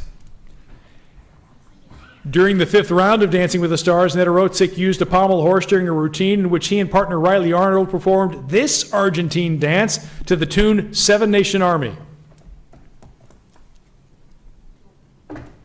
Captain. Salsa? Time. The tango.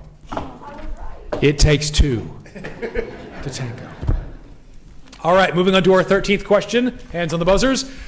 After a decade of delays, this nation opened the HCMC metro system in a former southern capital. Travelers frequent the Forbidden Purple City and Danoi Citadel in this nation's former imperial capital. Hui Charles... China?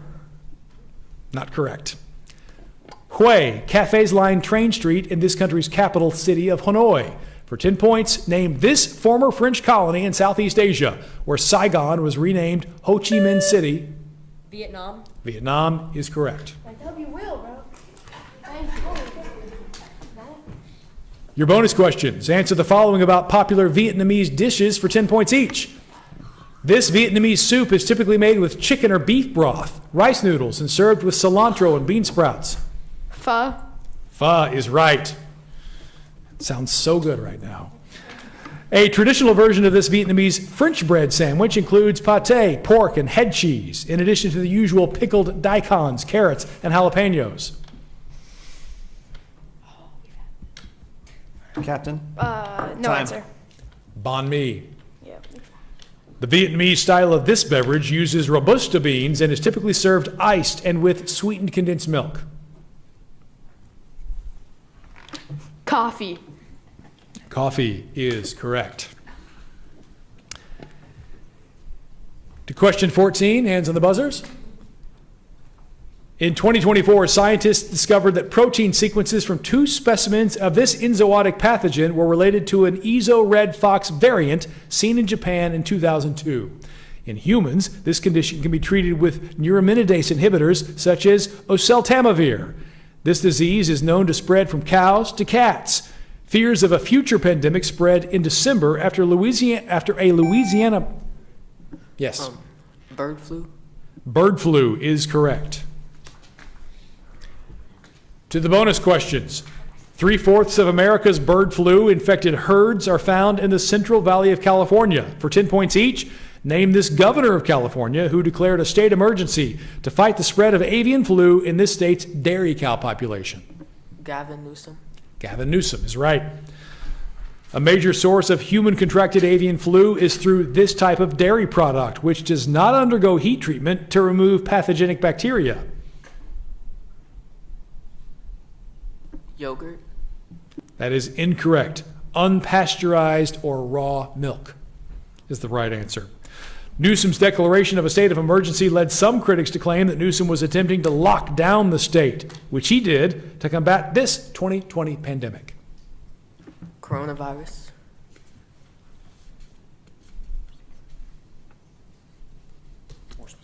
Yeah, can we be more specific, please? Say it again? COVID-19. COVID-19 is what we were looking for. Thank you.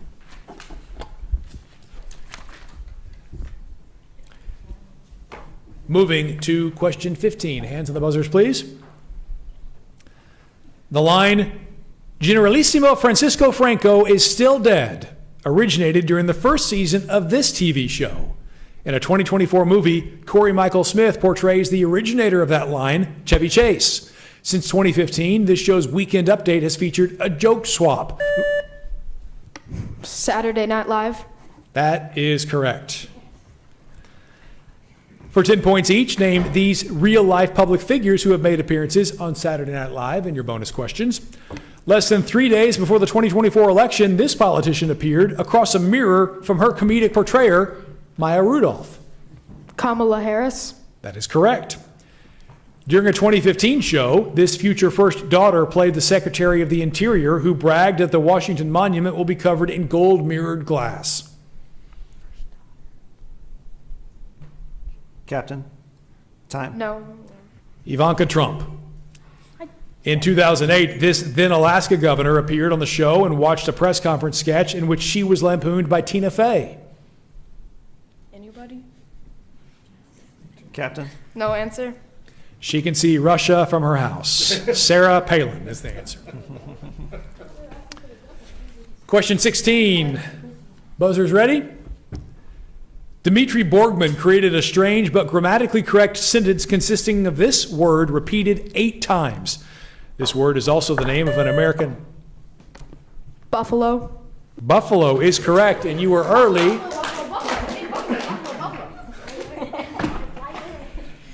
The bonus points are for answering early, not for the recitation of the 8-word sentence. Moving on to your bonus questions. For 10 points each, answer the following about the NFL franchise that plays its home games in Buffalo's Highmark Stadium. This NFL franchise takes its nickname from the Wild West showman William Frederick Cody. Bills. Bills, Buffalo Bill Cody. On December 1st, 2024, against the 49ers, this Buffalo Bills quarterback was credited with 2 fantasy touchdowns on one play when he threw a pass to Amari Cooper before taking a lateral and running into the end zone. Josh Allen. Josh Allen. Josh Allen played college football for the Cowboys of the flagship university in this state. The state is also home to the city of Cody, which is named for Buffalo Bill. Texas. Wyoming. Moving on to our 17th question, hands on the buzzer. In Margaret Atwood's post-apocalyptic novel Oryx and Crake, this is the name of the protagonist, who was previously known as Jimmy. In a classic 1950 Gene Autry song, a character of this kind is described as having a corncob pipe and a button nose and 2... Frosty the Snowman? Snowman is correct. And did they get that before? Yes. Yes, an extra 5 points. So 15 points for that one. As we move to our bonus questions. For 10 points each, answer the following about the science of cooling, too advanced for a snowman. Fog machines use this solid form of carbon dioxide. It's often used as a coolant. It's colder than frozen water, but doesn't leave behind wet residues. Captain? Liquid nitrogen? Nope. Dry ice. Just super cool, literally. These home appliances replaced ice boxes and use a heat pump to remove warm air from an enclosed space, allowing its contents to remain cool. Fridge? Say it again. Fridge? Fridges, refrigerators, correct. This German-Swiss physicist co-invented a butane refrigerator in 1926. He's also known for his theories of special and general relativity. Albert Einstein? Yes, that is correct. Our 18th question. Buzzers ready? Leon Gambetta escaped an 1870 siege of Paris with this type of conveyance. During a 1986 stunt in Cleveland, 2 men drowned after 1.5 million of these objects were released. In 1997, a woman was seriously injured at a parade after one of these objects. Balloons. Balloons is correct. Your bonus questions. Answer the following about the science of balloons for 10 points each. Balloons float because of differences in this quantity between the air inside and outside of a balloon. One formula for this quantity is mass divided by volume. Density. Density is correct. The inflation of a balloon is explained by a theory of gases described with this adjective, indicating the movement of particles. This adjective is also used to describe a type of energy that is contrasted with potential energy. Kinetic. Kinetic is correct. A balloon stays inflated because the kinetic movement of particles equalizes this force per unit area on both sides of the balloon. In tires, this quantity can be given with the unit pounds per square inch. Pressure. Pressure is correct. Our 19th question. During the 1980s, the staff of a diving resort on this body of water transported Beta Israel refugees from Sudan to Israel. A 2023 crisis on this body of water pitted international cargo ships against Houthi rebels. A Riviera on this sea was controlled by... The Mediterranean Sea. That is incorrect. A Riviera on this sea was controlled by Israel as part of their occupation of the Sinai Peninsula. For 10 points, Moses parted which sea? Red Sea. Correct. It's not the Caspian Sea. Your bonus questions. For 10 points each, answer these about the making of the film Red Sea Diving Resort. The Red Sea Diving Resort was produced for this online streaming service, better known for television series such as Stranger Things and Squid Game. Netflix. Netflix is correct. In the Red Sea Diving Resort, this actor plays Mossad agent Ari Levinson. This actor played Johnny Storm in Deadpool and Wolverine and plays Captain America in the Marvel Cinematic Universe. Chris Evans. Chris Evans is correct. Although the film was shot in South Africa and Namibia, the Red Sea Diving Resort is set in this African country, which was rendered landlocked after the secession of Eritrea. Chad. The answer is Ethiopia. We've come to our 20th and final question. Hands on the buzzers. In December of 2024, the fastest object ever made by humans surpassed 430,000 miles per hour while visiting this body. A vehicle broke that record by flying just 3.8 million miles at temperatures near 2,600 degrees Celsius. 2,600 degrees Fahrenheit. 2,600 degrees Fahrenheit above the surface of this G2V body, whose coronal mass ejections are responsible for auroras. Sun? The sun is correct. High five, whatever. Fist bump. Guys, we gotta finish. Moving on to our bonus questions. Unlike the Parker probe, this figure suffered a catastrophic failure when he flew too close to the sun. For 10 points each, which mythological son of the craftsman Daedalus fell into the sea after the wax on his improvised wings melted? Icarus. That's correct. Icarus and Daedalus were trying to escape from King Minos on this Greek island and the location of the labyrinth. Defer to Ember. Captain. Time. Crete. Crete. Oh, that one. In the 16th century, Flemish master Peter Bruegel the Elder painted the fall of Icarus as part of a large painting of this type. This genre typically depicts natural scenery such as mountains, rivers, and trees. What? Captain. Landscape. Time. Landscape is correct. You got that in by the buzzer. All right, competitors, we have reached the end of this round. It is time to send it back to Chloe and Ella while we tabulate the scores. We are joined by school board member Anaya Luebanos. Whiz Quiz is known as the sport of knowledge. How does tonight represent the best of Fort Worth ISD? There's so much talent across our district, and tonight it shows all the talent that we have within the Fort Worth ISD. And what makes you the most proud to represent Fort Worth ISD and our community? It is an honor of my life to be able to listen to the students and to the teachers and do what's best for the students and the employees that we have within the Fort Worth ISD. And what would you like to say to all the teams that have made it to finals? It is not easy to be here tonight, so congratulations to all the teams. In my eyes, all of them are winners. Perfect. Thanks for joining us. Thank you. The Whiz Quizzers sure had fun. Now it's time to have some fun with the audience while they add up the scores. Let's turn it over to our friend Griffin Turner for cue the drum roll. Are you smarter than a Whiz Quizzer? Griffin, looks like you have some eager contestants ready to go. Sure looks like it. I'm eager to ask the questions. I'm sure they're eager to answer. So let's get right into it. How are you doing tonight, ma'am? Great. What's your name? Katie. All right, Katie, you ready for the question? I hope. All right. The disease that caused the Black Death can now be treated with these medicines. These medicines, which include penicillin, target bacteria. Antibiotics. That's correct. You are now the proud owner of a Fort Worth ISD sponsored goodie bag.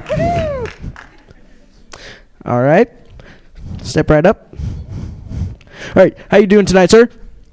Good. All right. What's your name? Henry. All right. Are you ready for the question, Henry? Okay. This Christmas carol includes the lyrics, "Oh, what fun it is to ride in a one-horse open sleigh."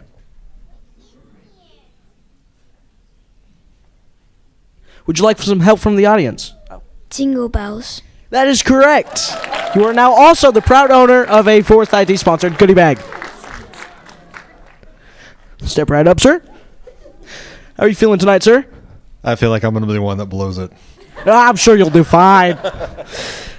What's your name, sir? I'm Robbie. Nice to meet you. Are you ready for the question? No. You're going to get it anyway.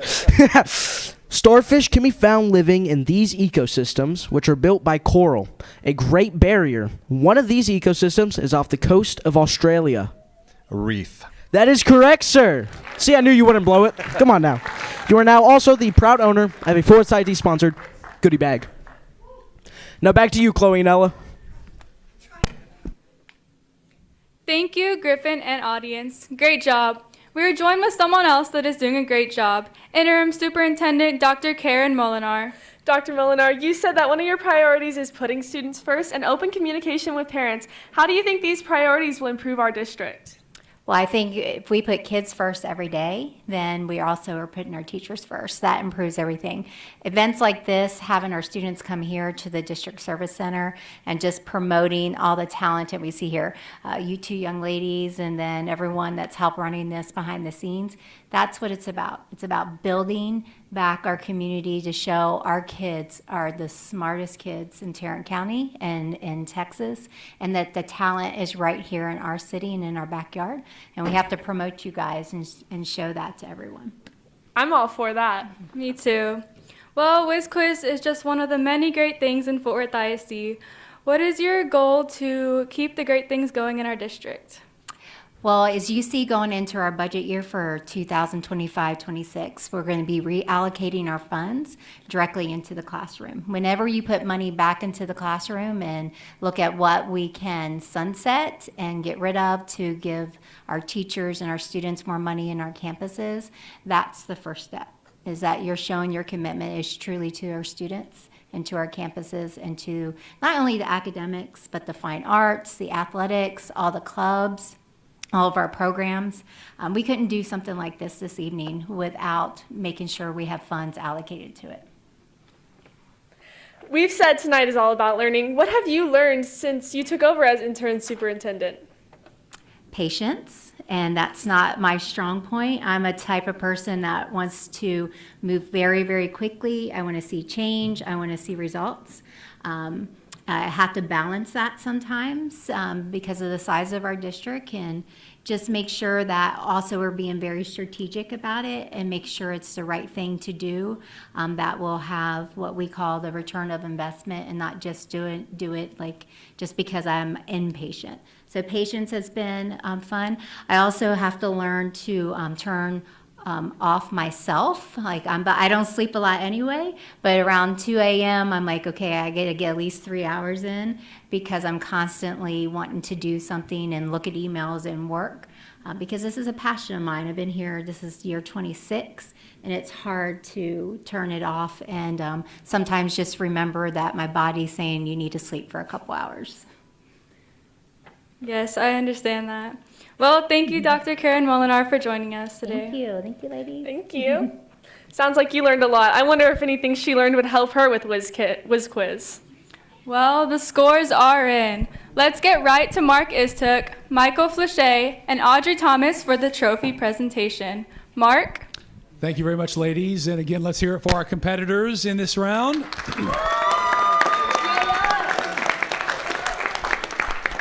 And for those of you that heard me before say, I competed in Whiz Quiz as a kid as well, so just keep at it, and maybe someday you too can read a teleprompter for a living. Actually, I would say maybe aim a little higher than that because I could not have hung with these kids up here tonight. It's really cool to be able to see you guys perform, and it is an honor to be able to be here and just be a part of it. And just cool to see this event and the hard work by everybody done tonight as we celebrate these two teams and our winners. And I know that you have the tally. Michael Flouchet, I'll let you take it away. Thank you so much. And it's not just a tally, but this match was so close that we didn't have a winner until the very last question. The last question we went into at a tie, with one team scoring 270 points, the other scoring 300 points. Our winner is the Applied Learning Academy.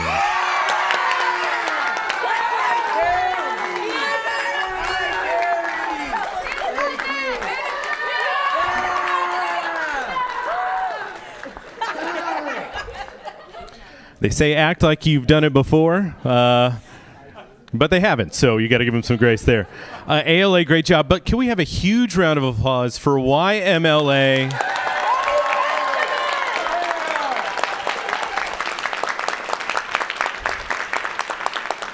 So just a quick second on both teams. I know, Ms. Faulkner, you've worked so hard. You had the program before COVID. We had to take a hiccup in between, but let me come on over here real quick. Y'all have built it up, and this is a great performance, as they'll seemingly do every year. Let me go back to one of our top point scorers. What a great season, don't you think? Yes. Well, let's not dive into it. Very cool. One more big round of applause for YMLA. Very cool.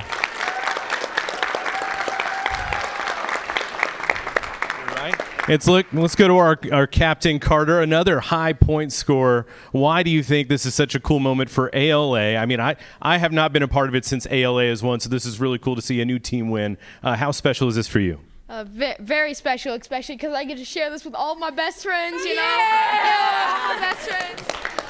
I can tell y'all love each other. That is really cool. Let's give both of these teams a big round of applause one more time. Y'all can head on back to your seats. Very good. Can I take 1 second? We did have one quick MVP. You can go on back. ALA, YMLA, you can head on to your seats. We do want to acknowledge one of our MVPs who came in here a little bit late, but we still want to celebrate. From WLI, is it Aiden Frederickson? Come on down. Aiden, give him a big round of applause.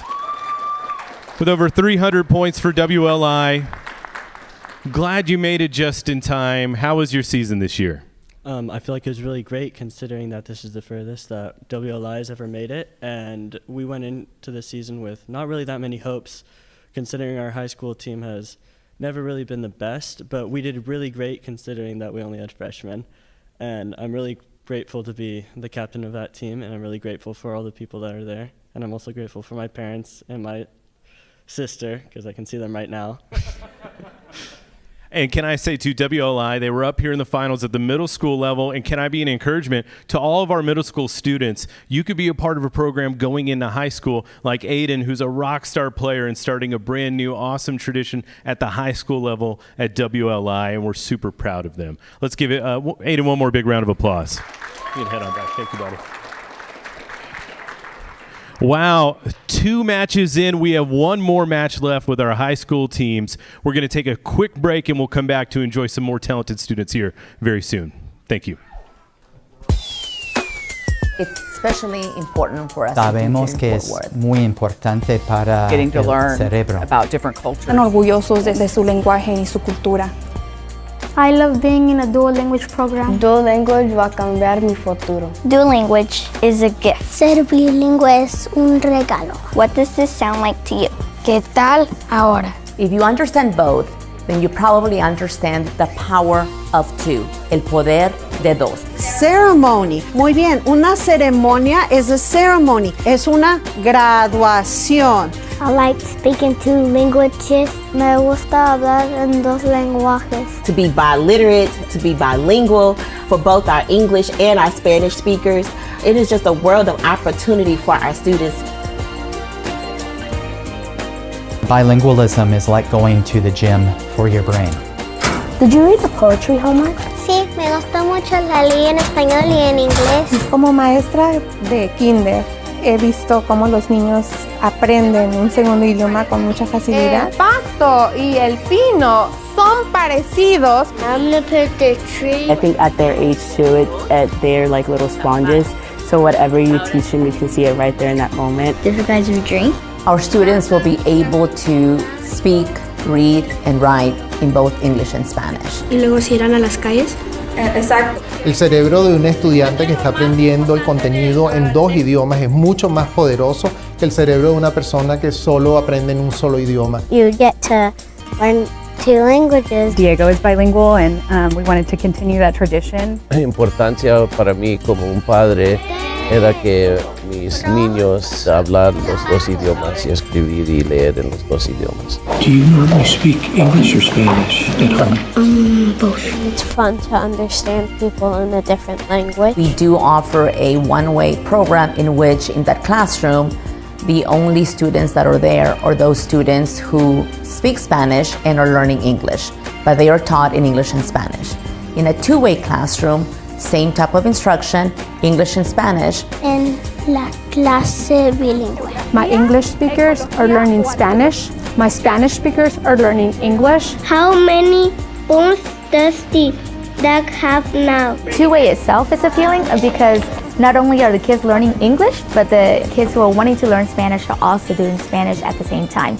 And it ends up making them very biliterate, and that in the future is going to open the door up for them, just like it did for me. This one is supposed to be there and this one's supposed to be there. Good job. And I do really love the students, and I do love seeing them grow and learn. And what a benefit as a parent to know that you've got the most highly qualified teachers in a research-based program and your kids getting that for free. 1, 2 o 3. I enrolled my child in a dual language program to give him a better opportunity in life. I wanted him to be able to speak with others around the world who are not like him. You help me talk to him. Yo pasé por esto cuando llegué a este país de México y estuve en el distrito de Fort Worth en el programa dual. It will make it easier for other people to talk to me and for me to talk to them in English or in Spanish. En los últimos 10 años, los trabajos que se están abriendo para personas que puedan hablar en 2 idiomas ha incrementado más de 150%. I feel it opens, bigger opportunities for him. Realmente una persona que habla los 2 idiomas vale por 2.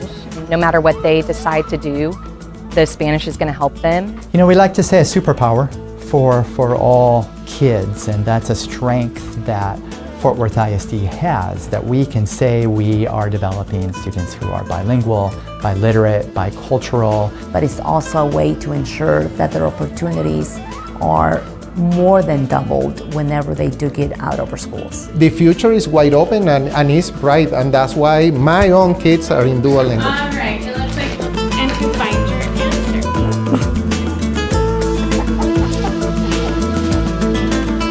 Avian, iman, I.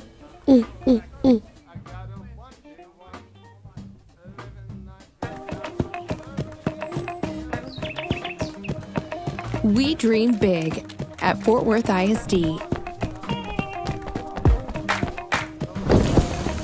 And have the academic and extracurricular programs to back it up.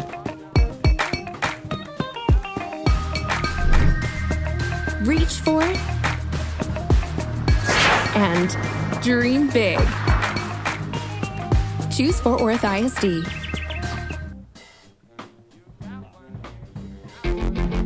Programas impulsados por la industria y escuelas de selección ofrecen a las familias y estudiantes de Fort Worth ISD el poder de elegir, ahora más que nunca.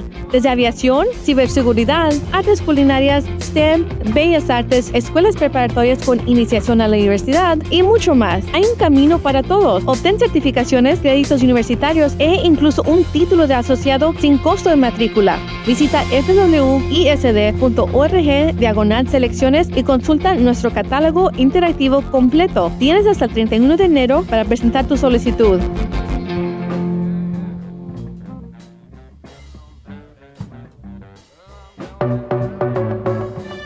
Here's the thing about being a principal. You help create and share the vision with your staff. But it's not yours, it's ours, it's our whole community's. Because I was born and raised in Fort Worth, I attended a Fort Worth ISD, elementary, middle, and high school. I want to give more back than ever. You know, I do this job for the love of my kids. I find my motivation in the little people that I serve. Our students are amazing, and I get to do this every day. Imagine coming to a new country, not knowing the language, and you have 10 months to learn how to read, write, speak, and listen in English. Every single student can learn, no matter what deficits they have. Well, I think about the trust that the families have placed on myself and our staff. I can relate to the parents because my parents went through the same struggle. We have great educators and we have very committed leaders. If we don't take care of the teachers, they can't take care of the students. And so we do our very best to help guide them through the work. They are the absolute bridge to student success. I'm overjoyed when I see our young men cross the stage and I get to shake their hands. It's an honor to be able to know them. I know how hard it was for them to get there and succeed. Those students will really pull at your emotional strings on graduation day. I might cry just a little bit, but I will hide it well. They come back doctors, nurses, engineers. That's where my heart blooms. And seeing young men be confident in themselves and having a vision, I couldn't ask for more. I hope they see me as a role model. I hope they see me as someone that they trust. My hope for my students for their future is to be the best that they can be. I know their stories. Helping them to realize their dreams and being successful, that's what it's all about. Love it. So we're here now with the last two final schools, Benbrook And I am Terrell. And we have a special guest here with us tonight, Interim Superintendent Dr. Karen Molinar. And we're going to give you the honor of asking the big question. No, just kidding. Are you ready to play Whiz Quiz? So let's play Whiz Quiz.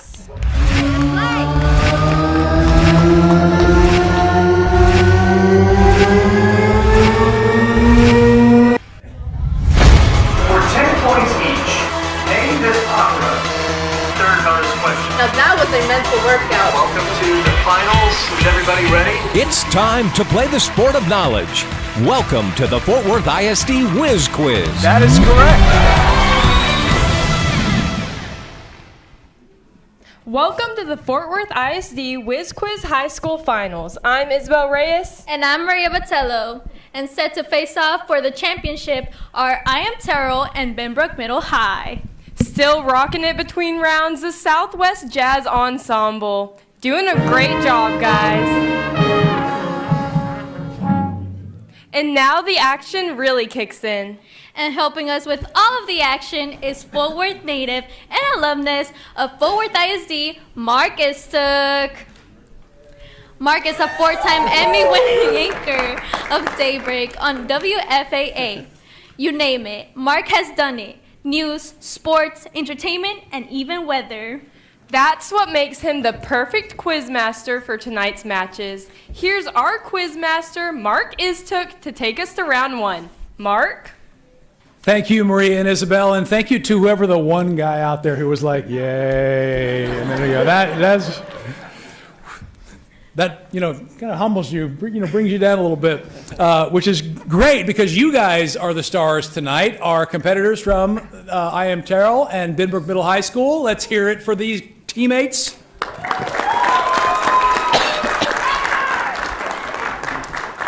And as we have done before, I'd love for you guys to introduce yourselves to our audience, and we're going to start here with my left. You can lead us off, please. Catherine Alexander.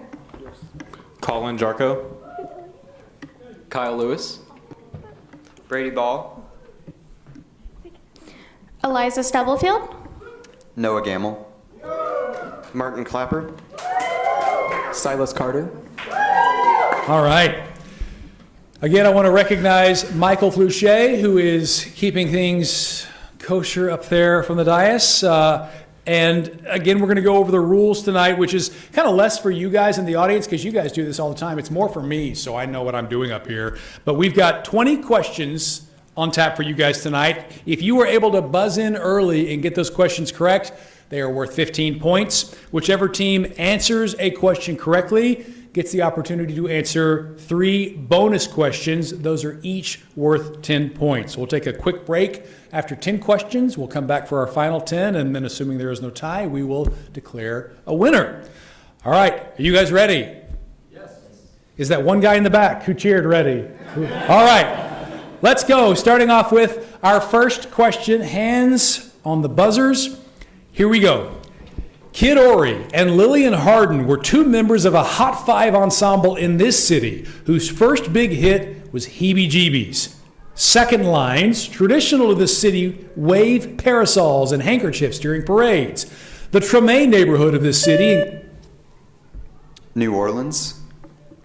New Orleans is correct. You were just after our cutoff point, but you do get the 10 points, and you get access to your 10 bonus questions. Starting with this, New Orleans jazz trumpeter Papa Celestin's last recording was Marie Laveau for 10 points each. Marie Laveau was the New Orleans queen of this spiritual practice, which combines Roman Catholicism with West African mysticism. Charms known as the gris-gris are critical to the Louisiana version of this religious practice. Voodoo. Voodoo is right. Despite popular perception, voodoo curses do not involve sticking pins into this kind of object to inflict pain on others. Dolls. Dolls is right. Marie Laveau lived on St. Anne Street, bordering this antebellum New Orleans landmark. On Sundays, enslaved people would congregate at this square, named for a Central African country. Congo. Congo Square is right. Our second question. This city, a western terminus of the Silk Road, was known for a namesake type of silk as well as for a famous type of folded steel. Damascus. Damascus is correct, and 15 points is what you receive for buzzing in early. Your bonus questions. This man, a tax collector, was struck blind while riding a donkey to Damascus. For 10 points each, Saul of Tarsus was the Latin name for this saint, known for his New Testament letters. Paul. Paul is correct. The longest of Paul's 13 epistles was written to the people of this city. Paul was beheaded at Ostia on the road to this classical imperial city founded by Romulus. Rome. Rome is right. Another letter to the Romans was written by a bishop of Antioch with this name, who wrote a total of 7 early Christian epistles. Another man with this name founded the Jesuit order. Peter. The answer was Ignatius. Our third question. 2 of these animals, known as the Tsavo man-eaters, are on display at Chicago's Field Museum. Saladin negotiated the Treaty of Jaffa to end the Third Crusade with a king nicknamed for having the heart of this. Lion. Lion is right and good for 15 points. Your bonus questions. Answer the following about other exhibits you can find at the Field Museum for 10 points each. This largest and most complete T-Rex skeleton is on display at the museum. A lengthy legal battle followed the discovery of this dinosaur's fossilized remains in South Dakota. Sally. Sue. Sue is what we were looking for. The Field Museum's Pacific Northwest collection includes many of these large wooden carvings. Images of the Thunderbird are often found at the top of these carvings. Totem poles. Totem poles, right. A meeting house constructed by these indigenous people of New Zealand is displayed in the museum's Regenstein Halls of the Pacific. Maori. Maori is right. Moving to our fourth question. Quanah Parker was the last chief of this group, whose history is the subject of the book Empire of the Summer Moon. This tribe was famous for their horsemanship and their presence. Cherokee? Cherokee is not correct. This tribe was famous for their horsemanship, and their presence halted Spanish expansion north from Mexico and French expansion west from Louisiana. After its raids bankrupted the government of Mirabeau, Lamar, this group was massacred in 1840 near San Antonio. For 10 points, which southern tribe once ruled much of northern Texas? Comanche. Comanche's right. In the former lands of the Comanche, the United States extracted most of the world's supply of this gas from 1929 to 1943. For 10 points each, what is this gas that was first found, along with natural gas, near Petrolia, Texas? In the early 20th century, this commodity was used by the military in dirigibles and balloons. Helium. Helium's right. Also makes your voice sound funny. By 1964, an estimated 95% of the world's helium was produced within a 250-mile radius of this city in the Texas Panhandle that takes its name from the Spanish word for yellow. Amarillo. Amarillo is right. The city of Amarillo may have been named after vegetation of this type. Examples of yellow varieties of these plants include the smooth beggar tick, plain zinnia, and the goldeneye. Flowers. Wildflowers, but flowers is correct, yes. Moving on to our fifth question. Since World War II, this player had the highest career on base percentage, ahead of Mike Trout. In the 2024 ALCS, this player hit a series-clinching 3-run homer. 5 days after his 21st birthday in 2019, this player won. Hank Aaron. Nope. This player won the World Series with the Nationals 3 years before he was traded to the Padres. Notable for his unique mannerisms in the batter's box, including a so-called shuffle. For 10 points, who is this former Yankees outfielder? Juan Soto. Juan Soto is right. To your bonus questions, Juan Soto, like Framber Valdez and Jeremy Pena, grew up in this baseball mecca. For 10 points each, name the largest city on the island of Hispaniola, named for the Catholic saint who founded the order of preachers, also known as the Black Friars. Captain, time. Santo Domingo. The settlement that would become Santo Domingo was founded by Bartholomew, the younger brother of this explorer, who in 1492 sailed the ocean blue. Christopher Columbus. Correct. Originally, Santo Domingo was named for this Queen of Spain, who sponsored Columbus's voyages. She co-ruled Spain with her husband, the King Ferdinand of Aragon. Isabella. Isabella is right. Our sixth question. This mammal species is the namesake of an undersea cosmic detector off the coast of Toulon, France. Since 2017, these apex predators have been seen wearing salmon hats. In recent years, near the Iberian... Orca. Orca is right for 15. For 10 points each, answer the following about the Orca detector. The Orca detector is located 2,475 meters below the surface of this body of water that borders the Riviera, including the city of Toulon on the southern French coast. Mediterranean Sea. That is correct. ORCA is an acronym for Oscillation Research with Cosmics in this location. This 5-letter word refers to a seemingly bottomless depth. Abyss. Abyss is right. In the abyss of the Mediterranean Sea, it's hoped that ORCA will detect these most abundant particles in the universe with mass. These particles have no charge and emerge from the sun in 3 flavors: electron, muon, and tau. Neutrinos. Neutrinos is right.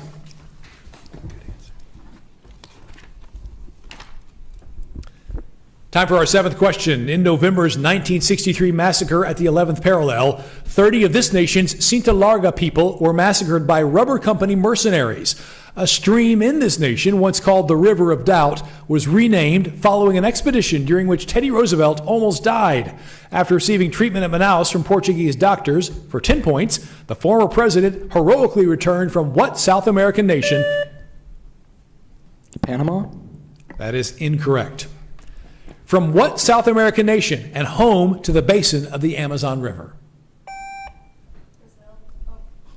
Brazil is correct. Your bonus questions. Answer some questions about Brazilian samba for 10 points each. This Brazilian style of music developed in Rio de Janeiro in the late 1950s and popularized by musicians like João Gilberto and Stan Getz. The most popular jazz standard from the relaxed samba style is The Girl from Ipanema. Captain? No answer. Bossa Nova. This Brazilian festival starts the Friday before Lent and features floats called Carros Alegóricos. The festival, the largest in the world, takes its name from the Latin for to remove meat. Defer to Cat. Carnival. Carnival is right. Samba and frevo are popular styles of this activity during Carnival. Machixe, also known as Brazilian tango, is another type of this activity. Dancing. Dance is correct. Our eighth question. Snails and oysters have a comb or feather-like organ called ctenidium as part of this anatomical system that is facilitated by spiracles in insects. In lizards and fish, The respiratory system. that is correct for 15 points. For 10 points, human respiratory systems are particularly stressed under the extreme conditions required to accomplish this feat. For 10 points, since 1953, more than 7,000 different people have accomplished this feat, reaching 29,032 feet. The first pair to accomplish this were Edmund Hillary and Tenzing Norway. Climbing Everest. It is correct. Tenzing Norgay was a member of this ethnic group in Nepal, recognized for their incredible mountaineering abilities. Sherpa. Sherpa's right. The Sherpa people originate from this mountainous region between India and China. This region is also the home of a branch of Buddhism led by the Dalai Lama. Himalayas. The correct answer is Tibet. Question 9. With Maverick Carter, one person with this name founded the Spring Hill production company behind the films Black Ice and Shooting Stars. Another person with this name went viral in 2024 with a 38-second reel noting that she avoids a green cut crease when applying cosmetics in a very mindful and demure way. A third person with this name suffered cardiac arrest at USC while playing basketball in 2023. For 10 points, what is this first name of the star of Space Jam 2 and LeBron. LeBron is right. In her viral TikTok, Jules LeBron suggests this fictional character as a paragon of modesty for 10 points each. Who is this Julie Kavner-voiced, blue beehive-haired wife of Homer Simpson? Marge. Marge is correct. LeBron compares the demureness of Marge, to the lack of modesty shown by these two sisters of hers. Defer to Kyle. Captain? Patty and Selma. Time. Patty and Selma, the Bouvier twins, yes. LeBron asserts that this archetype is the antithesis of being mindful and demure. On The Simpsons, Sideshow Bob and Krusty are members of this profession. Clowns. Clowns is right. Our final question before our break. In 2024, John Jumper, the founder of AlphaFold, won the Chemistry Nobel Prize for his research on the structure of these molecules. Proteins. Proteins is correct for 15 points. For 10 points each, answer the following about the AlphaFold program to predict protein structure. The AlphaFold project is an effort by DeepMind Technologies, a subsidiary of Alphabet, the parent company of this web giant known for its search engine. Google. Google's right. Google's AlphaFold predicts protein structure using this machine learning technology behind ChatGPT. Artificial intelligence. Also correct. DeepMind used artificial intelligence to train AlphaFold using 170,000 proteins from a public repository of this type. Oracle is known for its management system of these massive collections of electronic information. Databases. Databases is correct. All right, let's stretch for a second. 10 questions are up.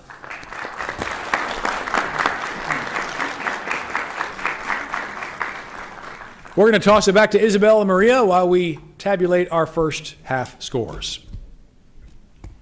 That was a very impressive first round. Also impressive, the real-world learning that's happening tonight.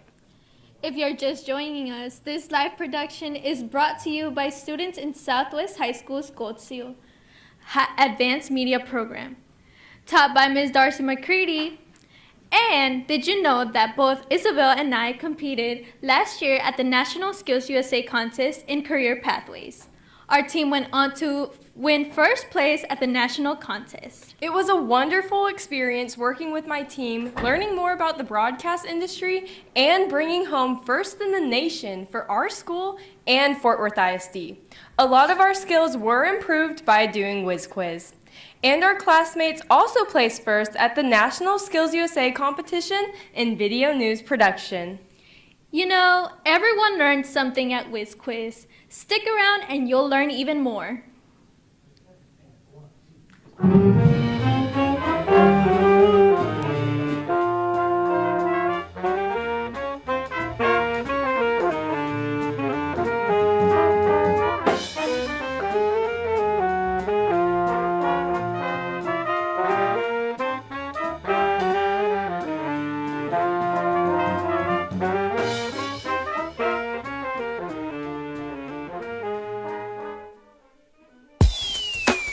It's especially important for us Sabemos que es muy importante para getting to el learn cerebro. about different cultures. Están orgullosos de su lenguaje y su cultura.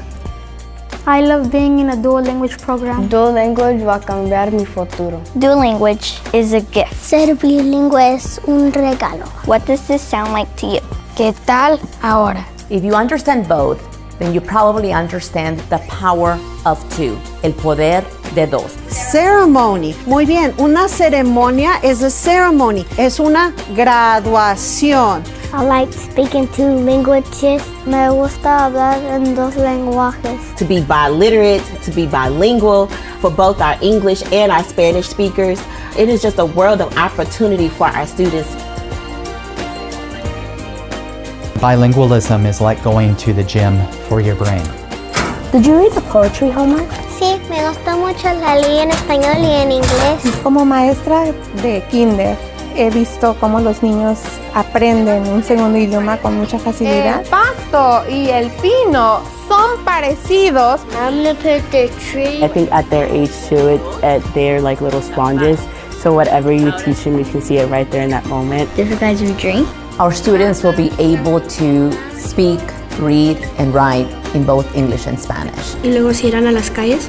Exacto. El cerebro de un estudiante que está aprendiendo el contenido en dos idiomas es mucho más poderoso que el cerebro de una persona que solo aprende en un solo idioma. You get to learn two languages. Diego is bilingual and we wanted to continue that tradition. La importancia para mí como un padre era que mis niños hablar los dos idiomas y escribir y leer en los dos idiomas. Do you normally speak English or Spanish at home? Both. It's fun to understand people in a different language. We do offer a one-way program in which, in that classroom, the only students that are there are those students who speak Spanish and are learning English, but they are taught in English and Spanish.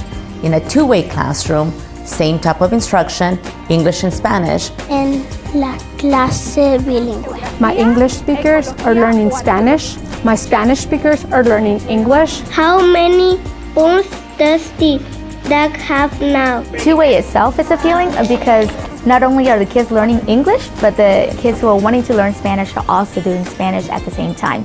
And it ends up making them very biliterate, and that in the future is going to open the door up for them, just like it did for me. This one is supposed to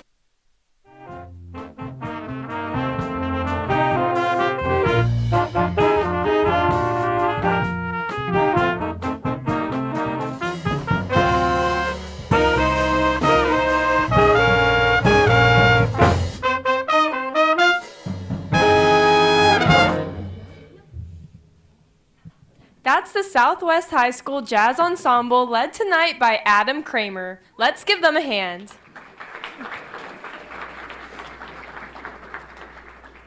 Welcome back to Whiz Quiz, the sport of knowledge. I can't wait to see what all of these Whiz Quizzers know in round 2.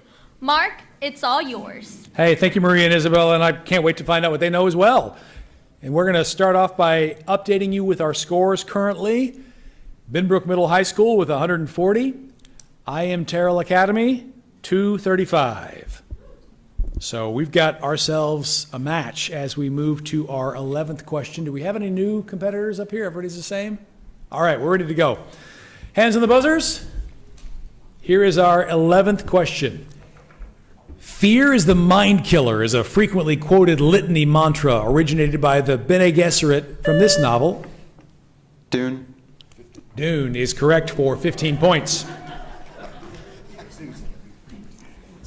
For how long the movie is, that was a quick buzz. Your bonus questions. Denis Villeneuve's adaptation of Dune has been criticized for toning down the influences of this faith culture. For 10 points each, Frank Herbert's Dune books are full of language and culture inspired by what Middle Eastern faith founded by the Prophet Muhammad? Islam. Islam is correct.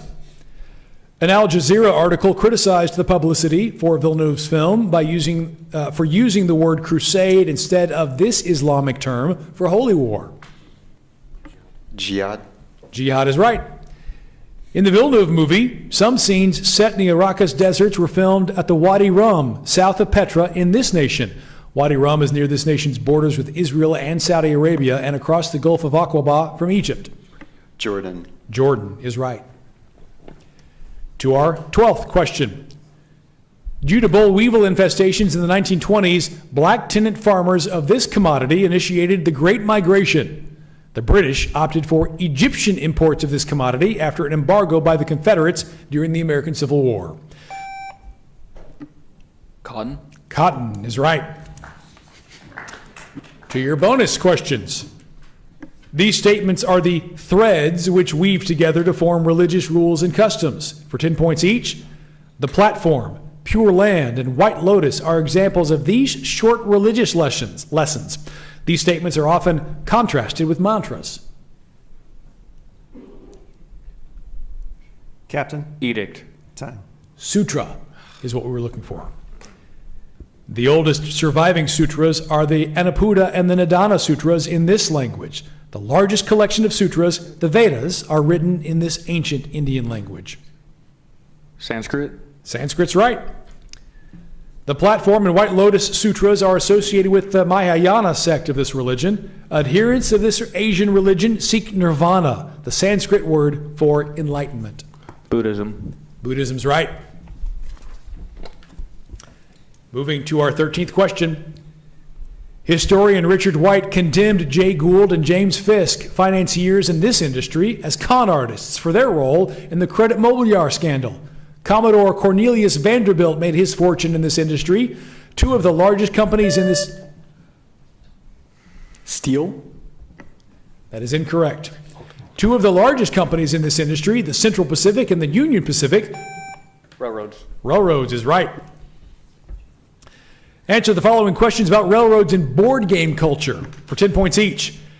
The Pennsylvania, the Reading, the B&O, and the Short are all railroad spaces on the original board of this classic Hasbro Parker Brothers game. If you own all four railroads, other players must pay you $200 in rent. Monopoly. Final answer. Monopoly is correct. In this railroad-based board game, players receive contract cards requiring them to build rail lines between cities. Points in this game are awarded based on the length of the railroad. Ticket to Ride? Ticket to Ride's right. A board game called Brass, set during this English city's industrial revolution, includes a rail era. An Alabama city of the same name is called the Pittsburgh of the South. Birmingham. Birmingham is right. Good one. The center of, question 14, Harvard University's seal features the Latin word representing this concept. The statement, "It is what it is a tautology because its inverse, converse, and contrapositive all have this logical value. In Tractatus Logic... Truth. Truth is right for 15 points. Your bonus questions. In 1950, a town in this state changed its name from Hot Springs to Truth or Consequences. For 10 points each, Truth or Consequences is located in the southwestern part of this state, about 150 miles south of Albuquerque. New Mexico. New Mexico's right. In 1950, the city named itself for an NBC program of this type, whose contestants compete for prizes. Other productions of this type include GE College Bowl in the 1950s and Jeopardy! Today. Game show. Game show is correct.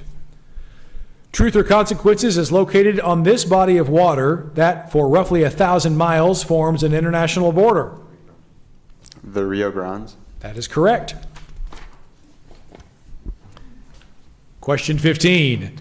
In a 1988 film with this title, a fortune teller machine named Zoltar grants a wish to a young... Big. Big is correct for 15. You guys weren't even born when that movie came out. This actor was nominated for, but did not win, a Best Actor Oscar for his role in Big. For 10 points each, name this actor whose first Oscar came for playing Andrew Beckett in Philadelphia. He also voiced Woody in the Toy Story franchise. Tom Hanks. That's right, and I don't think you guys were born when Toy Story came out either. Tom Hanks' second Oscar win was for playing this character from Greenbow, Alabama, who meets Elvis, fights in the Vietnam War, and becomes a ping pong champion, and exposes the Watergate scandal. Forrest Gump. Are these all movies that came before you guys were born? That's correct. In 2020, Tom Hanks was nominated for the film A Beautiful Day in the Neighborhood. He was recognized for his supporting role in that film as this beloved children's television star. Fred Rogers. Fred Rogers is right. All right, we're at question 16. An H5N1 outbreak caused a significant price increase in 2024 for this food product, often featured on the YouTube channel. Eggs. Eggs is correct for 15 points.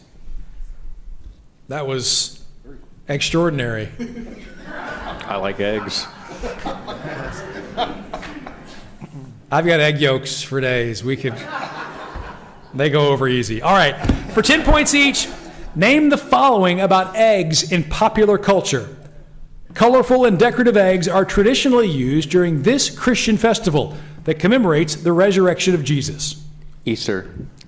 Easter is correct. In 1814, Dolly Madison began holding the annual Easter egg roll on the south lawn of this residence at 1600 Pennsylvania Avenue. The White House? White House is right.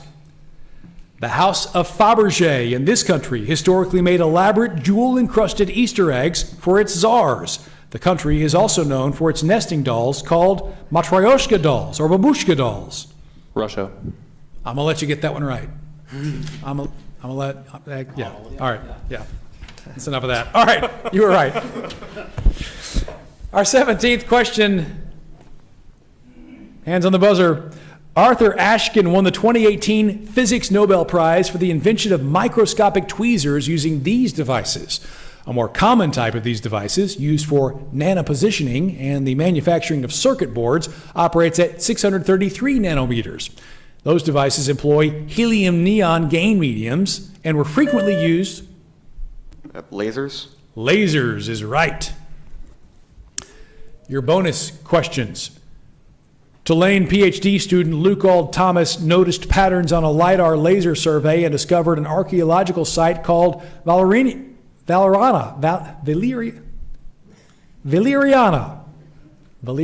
for 10 points each. Valeriana was found in this Mexican state on the Yucatan Peninsula that shares its name with the bay to the west. Captain? Campeche? Campeche is right. I feel like I should give you 10 points if you can say Valeriana as well. Valeriana's more than 6,500 structures are the ruins of a city from the classic period of this civilization that also built Calakmul and the Chichen Itza. Mayan. Mayan is right. The Mayan sites of Tikal and El Mirador are both located in the Petén Basin in what is now the northern portion of this nation that borders Mexico. Guatemala. Guatemala is right. Our 18th question. John Stafford Smith's To Anacreon in Heaven provides the melody for this song, whose lyrics take inspiration from When the Warrior Returns, honoring Stephen Decatur. This wartime song was written after seeing a garrison flag and was originally titled The Defense of Fort McHenry. The Star Spangled Banner? Correct. Your bonus questions. In March of 2024, the container ship Dolly struck a bridge which collapsed into the Patapsco River. For 10 points each, the bridge was named after this poet and lyricist of the Star Spangled Banner. Francis Scott Key. Correct. Francis Scott Key was a lawyer in this largest Maryland city. The Francis Scott Key Bridge expanded the city's beltway, which provides access to the National Aquarium and Edgar Allan Poe House. Baltimore. Baltimore's right. Francis Scott Key sailed out of Baltimore Harbor to meet the English Navy in this bay. This bay, known for its clam chowder, connects the Patapsco River to the Atlantic Ocean. Chesapeake Bay. That is correct. Our 19th question. In a square, the medians from each vertex to the midpoints of opposite sides form an irregular example of this type of polygon. The sum of the interior angles of this regular polygon is 1,000. Hexagon. That is incorrect. 1,080 degrees, and each exterior angle measures 45 degrees. Because this shape is uniquely visible and recognizable, it's used around the world as a red traffic marker. Octagon. Octagon is correct. This shrine at the center of the Al-Aqsa Mosque compound has a characteristic octagonal plan. For 10 points each, an octagonal arcade of 24 piers and columns surrounds the foundation stone in this monument, where it's believed Abraham was prepared to sacrifice Isaac. Mount Carmel. Dome of the Rock is what we were looking for. Now, the Dome of the Rock is located on the Temple Mount in the Old City portion of this Middle Eastern capital, sacred to Jews, Christians, and Muslims. Jerusalem. Jerusalem is right. During the 16th century, Ottoman Sultan Suleiman the Magnificent installed tile work in Jerusalem's Dome of the Rock with this popular color scheme. This pair of colors is also seen on the modern Israeli flag. Blue and white. That's correct. We've come to our final question, number 20. Hands on the buzzer.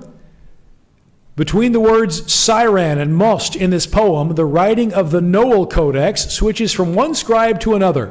In 1999, the poet Seamus Heaney praised the monsters in Beowulf. Beowulf is correct, and you get the bonus. Beowulf was not the only work found on the Noel Codex. For 10 points each, another piece found on the Noel Codex was purported letter written by this Macedonian king who broke the power of Achaemenid Persia in the battles at Issus and Gaugamela. Defer to Silas. Finnsburg fragment. We were looking for Alexander the Great. Alexander the Great's letter was written to this former tutor, the Greek philosopher of poetics and metaphysics. Plato. Aristotle. The letter from Alexander to Aristotle is about this king's adventure in the region. After Alexander's invasion of this region, Dhanananda was overthrown by Chandragupta Maurya, who founded the Mauryan Empire. Captain, time. No answer. India was right. It was right on the tip of your tongue.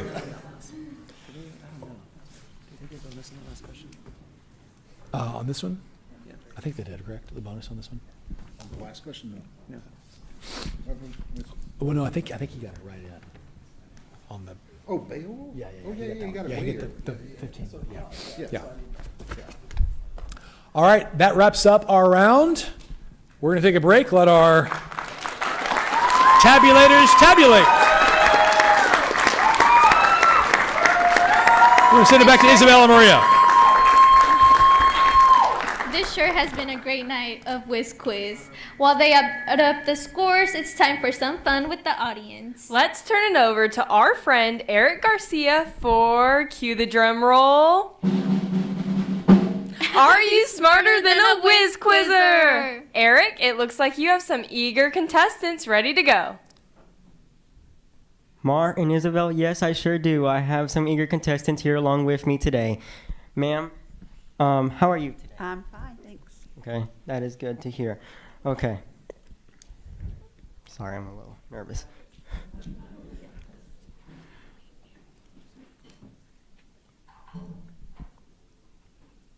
Okay, so, ma'am, what is your name? It's Nancy. So, are you ready for this question? I hope so. Okay, best of luck to you. Okay. In spite of his opposition to national banks and paper currency, since 1928, Andrew Jackson has appeared on this denomination of American currency. The $20 bill? That is correct. You have now won a prize bag. Okay. Hello, how are you? I'm good. Okay. What is your name? My name is Parker. Okay.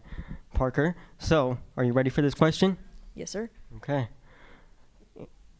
What is this series that stars Jenna Ortega as the title daughter of Gomez and Morticia Adams? Wednesday. That is correct. You have won yourself a goodie bag. Okay. Hi, ma'am. How are you? Hello, doing great. Okay. What is your name? I'm Jennifer. Okay. Jennifer, are you ready for this question? I am ready. Okay. These larger reptiles can be distinguished from crocodiles by their U-shaped snouts. Is it alligators? That is correct. You have won yourself a goodie bag. Okay. Mar, Isabel, back to you. Thank you, Eric and audience. Great job. The scores are in. Let's get right to Mike Istook, Michael Flouché, and Audrey Thomas. Mark? Thank you, ladies. Let's get all of our contestants up here. Yep. We're patient. Again, let's hear it for our contestants today, because it is not just the time and work that you guys spend practicing with each other, but if you think about the sheer volume of knowledge that it takes to be competitive just for today's competition, much less all the competitions that led to today. So much time and effort goes into this, and so much support is required from educators and sponsors and your parents as well. So again, we'll hear it for our contestants tonight.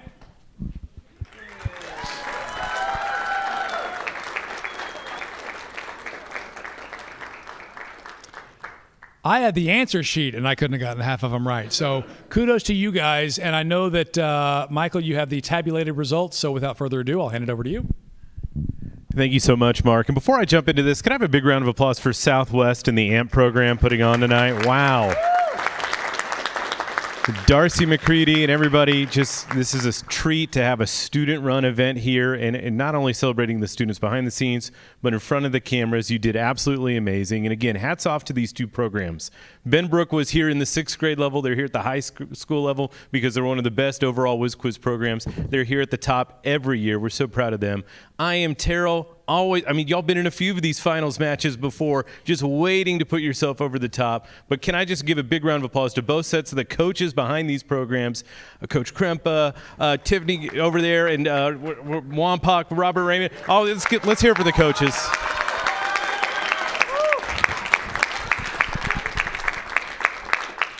It was close. 13 questions answered, toss up for one team, 7 for the other. But the winner of this match with points, 495 points to 255, the championship this year goes to I Am Terrell.